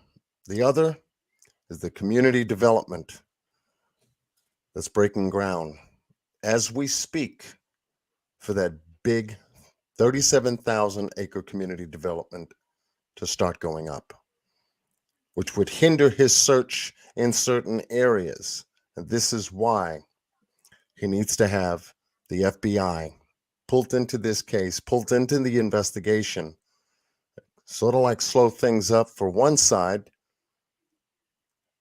and get a better handle for any kind of wildlife on the other, to give him some time to cover the areas that he needs to cover in order to know for sure that he's covered that desert and is convinced that Daniel's not in the desert. And if Daniel is not in the desert, then he'll have a new game plan to look most likely in this city. He is conducting both desert and city searches in Arizona, expanding now to Phoenix and Goodyear, Arizona. Looking in shelters, hospitals.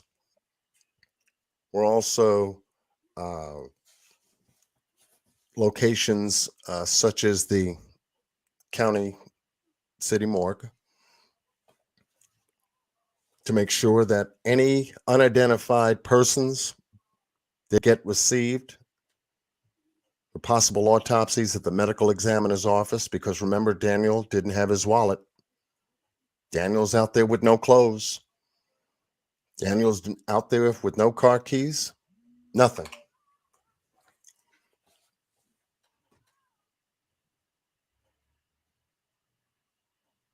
So it's just to give you an idea as to how much has to be covered in such a very short period of time. And to let you know what else is going on at the same time.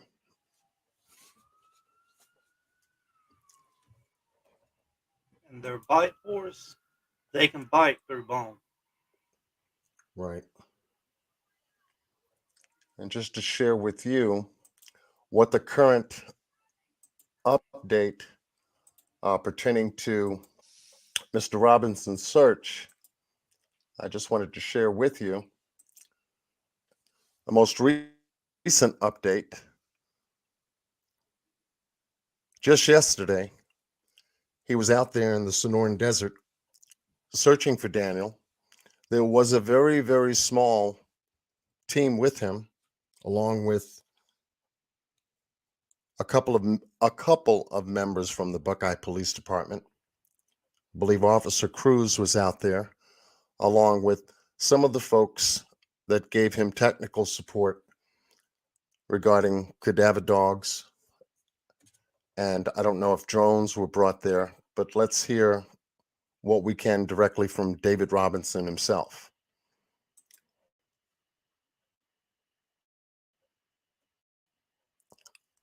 I just heard the dog handler say that there was nothing on anything, which is a good thing. They learned on anything. So, like I said, I don't know anything about dogs, cadaver dogs or anything. So that's good to hear so far on both these well sites. But they do have, from what I heard, as soon as we pull off from the other well site, that they have the camera guys setting up at the last well site. I may ride back up that way to verify that. As y'all know that, like I discussed with this department, the reason why I'm out here to make sure that it's getting done after going on 8 months, they finally doing this. And, like, they didn't do it because I found a lot of inconsistencies in their stories and their report. They say they did some things that they didn't do. And so I have no confidence in anything they said out the department to signal. Okay, I think I lost signal for a minute, but what I was saying is I, don't take anything what they would say unless I saw it happen myself. And, like I said, it took them 7 months just to search this well site where my son was last seen. But yet they have that they did it. And they just not doing it today. January 27th, 2022, my son went missing June the 23rd. In case you guys don't remember that, June 23rd, 2021. And this is the first day they actually did a search of that well, treating my son's case as if it's possible criminal. That's what I've been asking for. To pay attention to what me as a father who know my son as a child, and know his thinking versus somebody at a job site versus coworkers' opinions and things like that. I think the whole statement that I gave them, why my son wouldn't just walk off from his job site and just disappear from life. That should have been top of their report, but yet they rather put in opinions of coworkers and things like that, you know. So, you know, but like I said, that's the bias from the beginning that caused them not to search this well site. That's what caused them not to, treat it as if it's possible a criminal activity, where they need to approach it that way first, and then eliminate, it backwards to just a plain missing person. Had they did that from day one, I really have confidence and believe that they would have found my son a long time ago. And I wouldn't be out here doing 20 some weeks, 24 weeks of searches out here with beers every week, out here looking for my son. I think, like I said, that first 24 to 40 hours is crucial. From that point, anything liable to happen.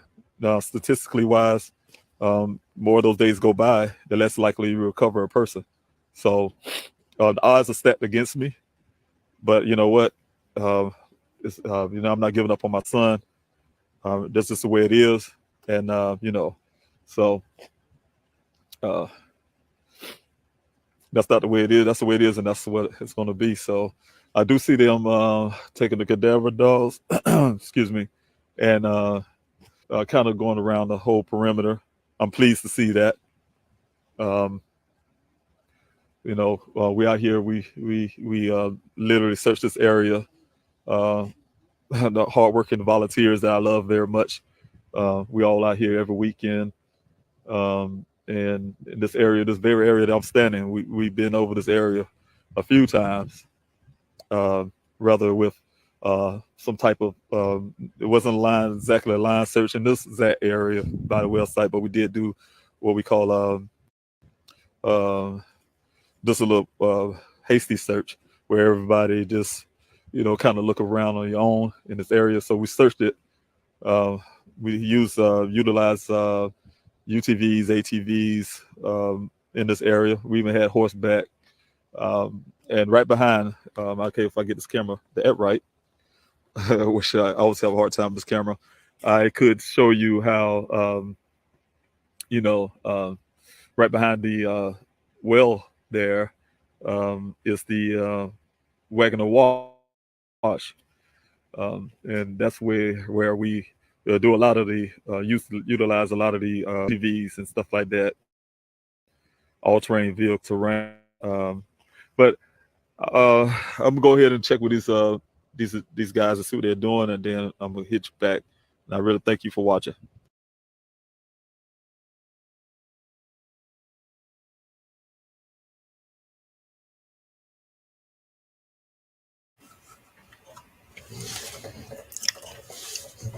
Okay. Looking to bring up the other video update that David was sharing with us, because he was going to share and show a part of the area that we talked about here tonight in regards to how far away, certain things were obviously found not too far from the area that Daniel was working near that well. And I'm just doing a lot of buffering at the moment. We'll get that cleared up.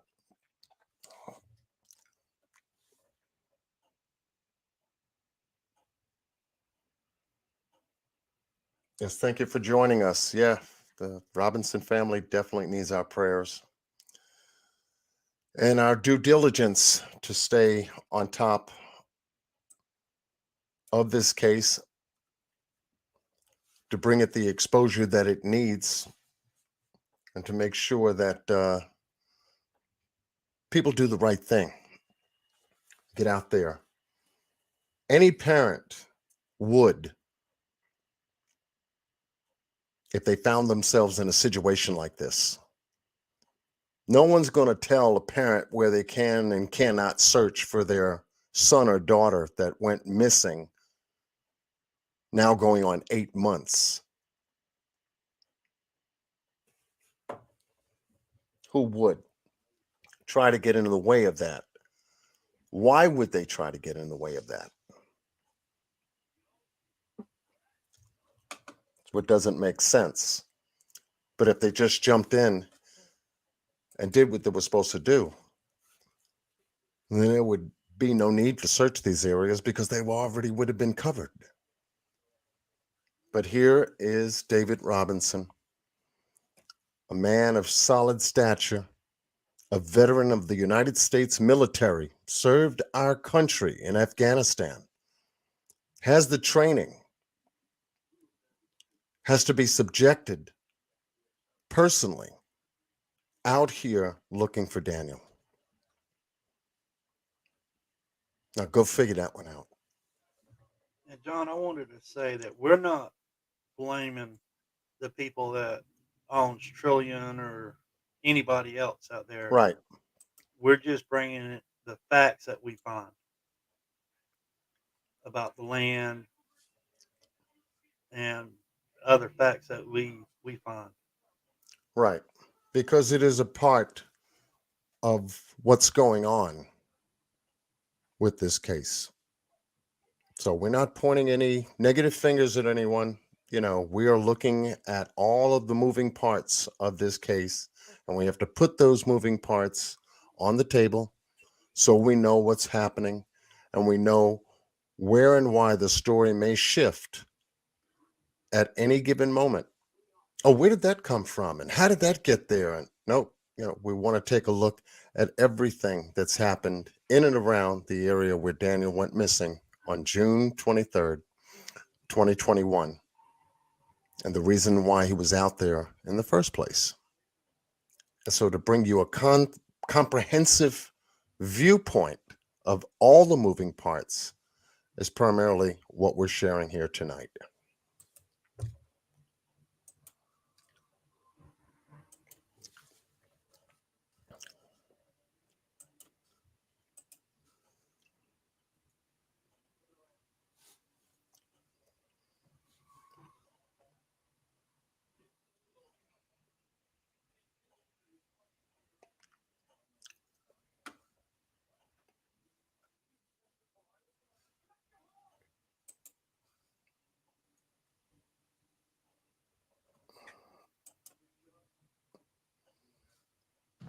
The way I was trying to explain to people, if you see this this area here is kind of cleared out. It wasn't that way when Daniel was here.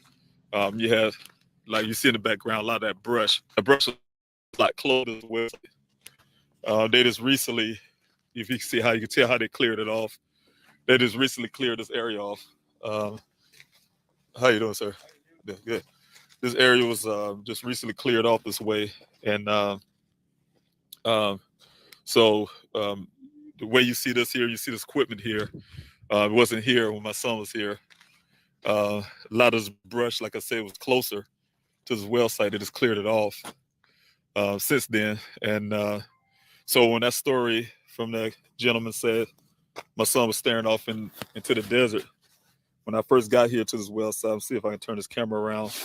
When I first got here to this well site for the first time, I tried to imagine myself with my son standing at this well site, and I stared at different angles, and I tried to see where this guy claiming that my son was looking off and staring off into the desert. There's nowhere to look. It's a lot of brush. If you see what I'm talking about, there's nowhere to stare off to. And so if this brush is a lot closer, which it was before they cleared it out, where was he staring off to? So that's the kind of things that made me wonder. I'm show you again. All this is clear. You can see the White Tank Mountains over this area in front of me. You can see this little small area here where they push dirt. So from this area on back towards the well site here, where they now have this big there, wasn't there before. Like I said, this recently, about almost 2 months now. They put this tank here and they're pulling water out of that well. You know, this brush is a lot closer. I can tell you, you know, so just sitting out here, just looking at this whole story, the storyline that I've got, about my son going missing from this spot, to me is this don't make sense. I'm just giving you a little area how we do things here. We go out to searches. If you go this direction, of course, like I said, this is where the well is here. All this is brush. So I would have been walking through a lot of brush right now. But it's an area that I do go to, what we call what is the Wagner's Wash. It's a water area. It don't flow. It goes down, it dumps off into the Hassayampa River.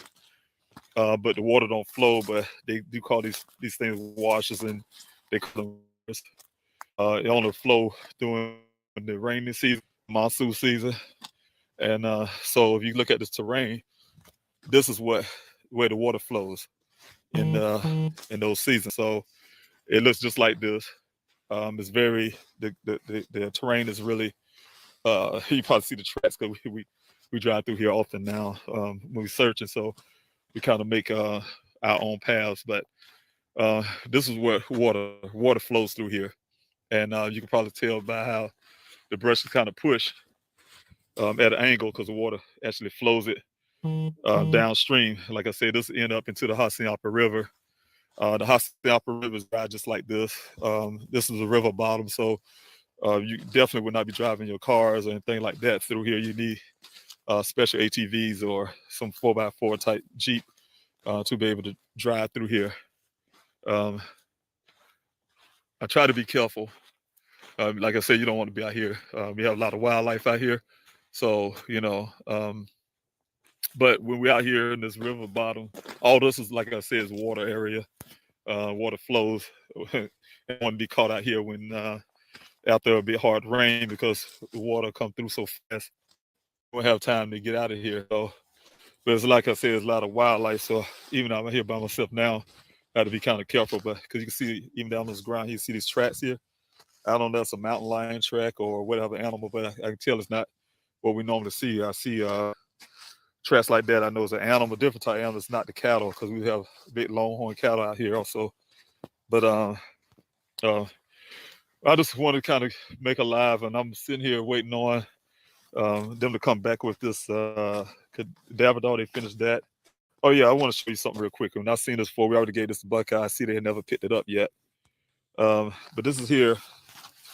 This is a bone fragment. That's I don't know if it's human or animal because it's just a fragment. And you can look real hard, you see the little pieces. So and I can show here. We drive through here all the time, so I'm sure it got crushed.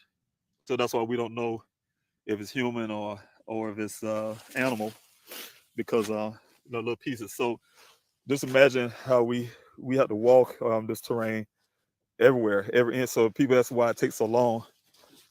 You're literally walking the ground at a slow pace, and an average person would have walked past that, would have noticed that this that's a bone. There goes another piece. That's a bone. That's a bone. We already marked these here. Like I said, I don't know, Buckeye came out here to actually look at it. We mark it for them. Come on my website. I have a link that goes straight to them, so they get a picture of that. Volunteer, like I just showed it to you, will take a picture of it and upload it on my website. And when it get uploaded on the website, a copy goes to Detective Biffin, and also to well, not anymore, but my ex investigator. But now my new investigator will be getting that, and I get a copy, so we can actually know where to come back to. Like I said, I know this area so well because I've been here all the time, so I pretty much know where all the bone fragments was left. So that's why I was able to point that out to you. But like I said, when you're walking, you're literally looking down on the ground and looking around in this brush, for instance. You have to look down, look up in little areas like this. It's real thick stuff. The areas over here, you have to look at real thick stuff. You know what I'm saying? We on the ground on our foot. Something that I thought the police department would be doing is walking through this stuff. You know, so like I said, I don't know what kind of, we usually, like I'm walking by myself, but we usually don't walk alone in these areas because you know what type of animals would be out here. But imagine this. Imagine that this is an area where it's really thick. The terrain is really thick.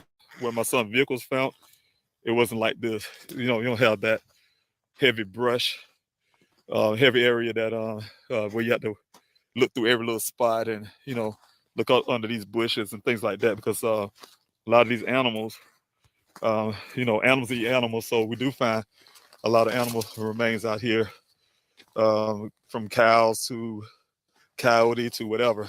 We're finding animal remains out here, and that's typical. I mean, like I say, it's a desert, so animals eat animals, but they also will feed on human remains and drag those parts into different places. So we find pieces here and there. But anyway, I'm going back to try to see if I can get back to this well site to observe them taking these cameras down in there into this well, and see what they found. So I'll let you know, and I'll get back here on live as much as I can.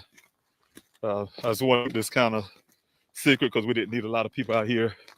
I got late notice yesterday evening that they was gonna come out and do this, but I didn't want to put it publicly because, like I said, it's bringing cadaver dogs out, and when dogs out, you don't need a bunch of people around,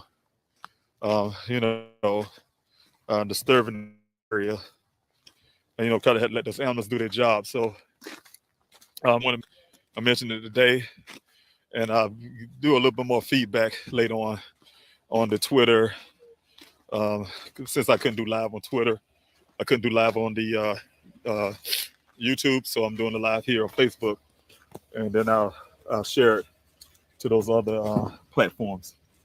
So again, I really thank you for watching, and I will update you a little further. All right, thank you. Hey, we're gonna go back to the other website real quick. Yeah, thank you.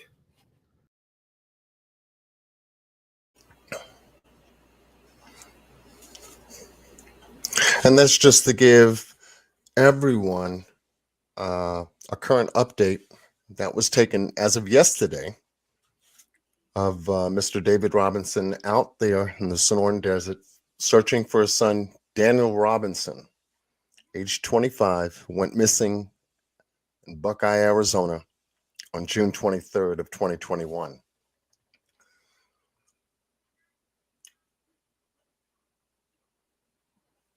I think there was just one other piece I wanted to share in tonight's live. And I wanted to just take a moment before I get to share that piece and wrap everything up, is that the information that we're sharing tonight is critical in all aspects in the search for Daniel Robinson. We tried to give you a comprehensive overview of the case as it unfolded to us, and then include the new information to share with you because it is public information. And so to address that as part of the case was very simple and easy because it is an ongoing public information sharing process. And so when we had found out that there were other things included in this case, we wanted to make sure that we did our due diligence to be sure to share that because of its public platform information that's across the internet. To give you what's happening out there in the Sonoran Desert. Companies, corporations, land development, real estate development, contractors, building architectures, things of that nature, all is and has been made public information. So when we found that, we wanted to make sure that we included it because it is a process that's unfolding while Mr. David Robinson is out there searching for his son, Daniel. It's like I said, when you come across information like this and how the whole thing begins to unfold, you're almost looking at it like if it was a movie, and where the next shoe is going to drop in this whole process. Well, we hope that the shoe that drops is that we find Daniel so that he can come home to his family.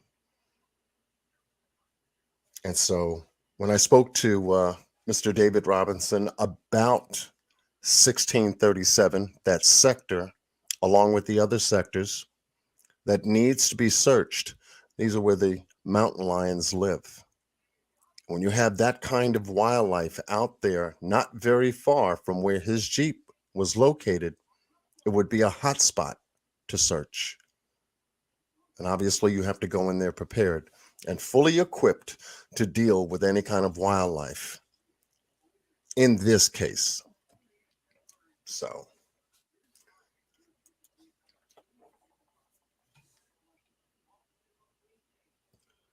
yes, thank you, D-Love. Yes, and I want to give a special thanks to the Renegade that's in the house tonight. I could not have done this without you. It is a lot of information to cover, and I'm so glad that you stepped up and said, John, whatever you need done, let's go to work. I said, okay. And so thank you so much for joining me tonight. Oh, you're welcome. And I want to thank Unu for helping us also. Yes. And Miss Unu putting in a lot of time, extreme amounts of time in the research that we were able to do in order to bring you tonight's live. So thank you, Miss Unu, on her channel. Please subscribe to her. Subscribe to the Renegade, who is an extraordinary person to work with in terms of research. He would keep me up in the wee hours of the morning. Me? Yeah, you. I think we both was keeping each other up. Yeah, but your focus and due diligence is quite masterful, and I'm just very blessed and privileged to be working alongside you and digging in the research and finding a lot of this information pertaining to this case. So I thank you so much. Well, you bring up something, I'll find it. If it's somewhere I can find it, I'll find it. I got you.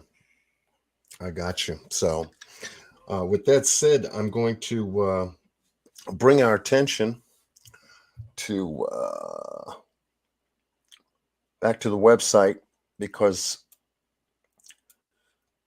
there is some new information that is posted on there. Let's see if I can bring it up here. We want to share. There is a search that's going to be happening this Saturday.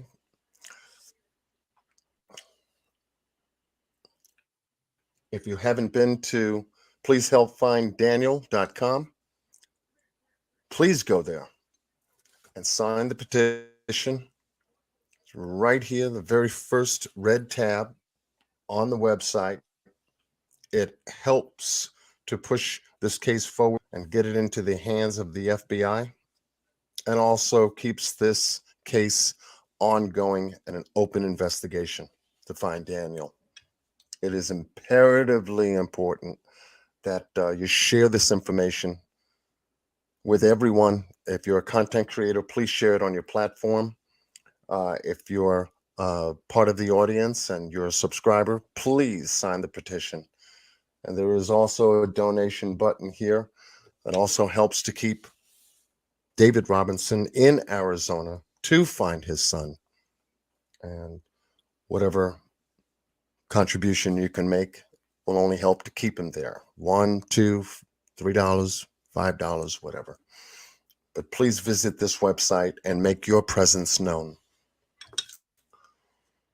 There's also an anonymous tip line for those that come across any information pertaining to the whereabouts of Daniel, right here on your screen, 844-602-0660. You can actually call the number, or you can actually write in a post for it, and it would be kept anonymous. And as for the upcoming search for January 29th, it'll be the 22nd weekly desert search. Will be on January 29th of 2020 at 8 o'clock to 12 o'clock p.m. The safety briefing be at 7:45 a.m. Law enforcement is welcome at every single search. So please come out and join us. I encourage you to attend the required safety briefing. Thank you for your help. And the next city search will also be on the 29th. For those that on the city location, the next city search for Daniel has been modified to a flyer pickup location. It will be at 3:15 p.m. on January 29th of 2022. And we'll be meeting at the 705 East McDowell Road in Phoenix, Arizona. It'll be right outside in the back lot. Please come out and grab your stack of flyers to distribute in the community and in the city. Thank you. And Mr. David Robinson needs your help.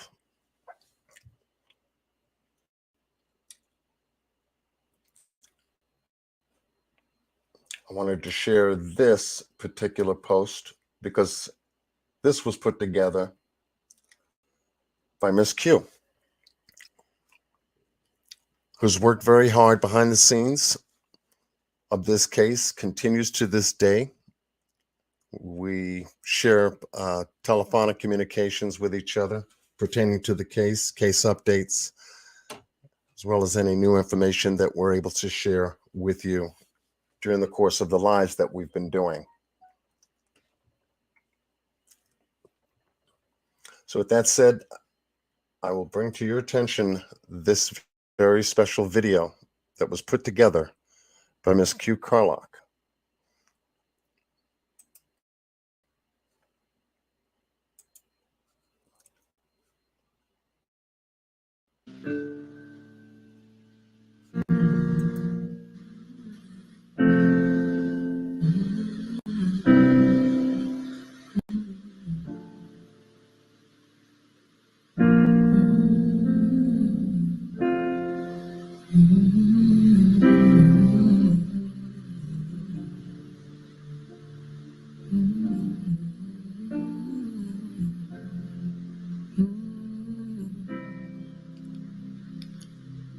There's so much hate going on in the world, so much pain, so much suffering.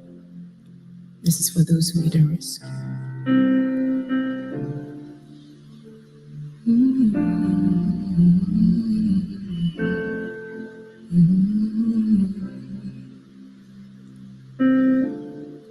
You are not hidden.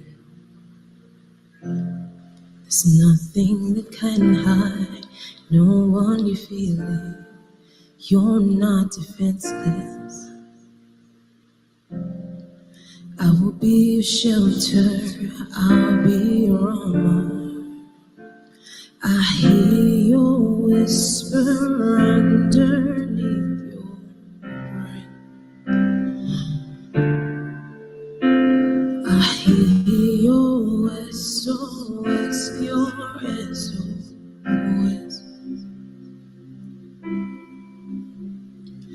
I will send down an army to find you in the middle of the darkest night. It's true, I will rescue you. There is no distance that cannot be covered over and over. You're not defenseless. I'll be your shelter. I'll be your armor. I hear you whisper underneath your breath. I hear your SOS, your SOS.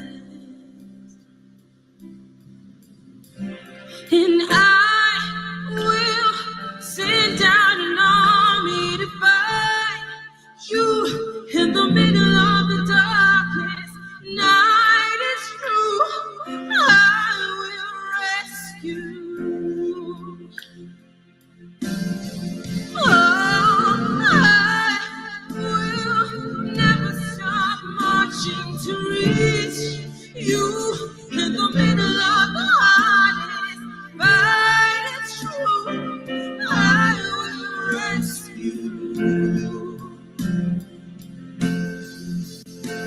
I hear your whisper underneath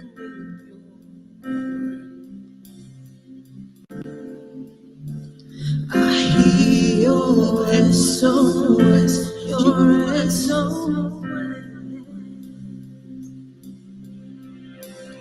And I will send out an army to fight you in the middle of the darkest night. It's true, I will rescue you. I will never stop marching to reach you in the middle of the hardest fight. It's true, I will rescue you. I will never stop marching to reach you in the middle of the hardest fight. It's true, I will rescue you.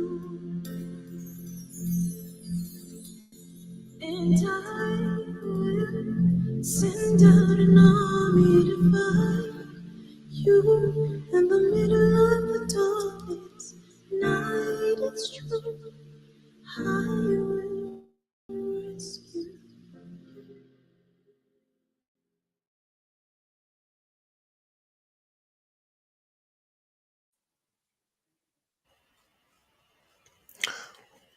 Okay, I want to thank Miss Q Carlock for putting that very special video for the Robinson family together. It really brings us to that moment where sharing, loving, and caring and taking care of one another becomes a priority on this planet we call Earth. I believe that is a major part of our purpose for being here in the first place. I know it is for everyone who joins us on our live chats, covering stories, covering cases like this, because you all show up and you guys deliver every single time. Yep, they show up and show out. Yes. So with that said, I want to thank everyone who's joined us for tonight's special live concerning the Daniel Robinson case, 25-year-old geologist that went missing out of Buckeye, Arizona on June 23rd of 2021. We're still fighting, we're still searching, we're still working to find where Daniel is. I'll be in contact with Mr. Robinson later on after the live for our daily updates pertaining to the work that we're making as a major contribution to this case. And thank you, Randy. Thank you, Mr. Renegade, for joining me tonight and helping me to put tonight's content out on tonight's live. You're so welcome. Yes. And I see Jenna is in the house. Much love to Jenna's journey. I was hanging out with her yesterday on her channel, sharing some love, because that's what Miss Jenna does on her channel. If you're not subscribed, please subscribe to her channel.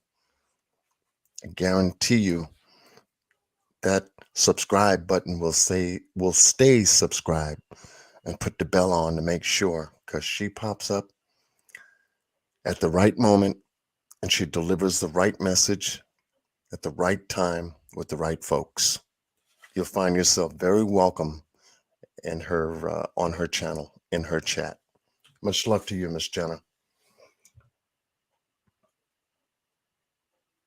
Miss Libby is in the house. Much love goes out to Miss Libby. I miss you. I've been trying to catch up. I've been trying to catch you when you go live. But thank you all for joining us tonight. We'll keep you updated on this case. We're on it, and we're going to stay on it until Daniel is found. With that said, until next time, take care, be well, stay blessed with Godspeed. We'll see y'all later.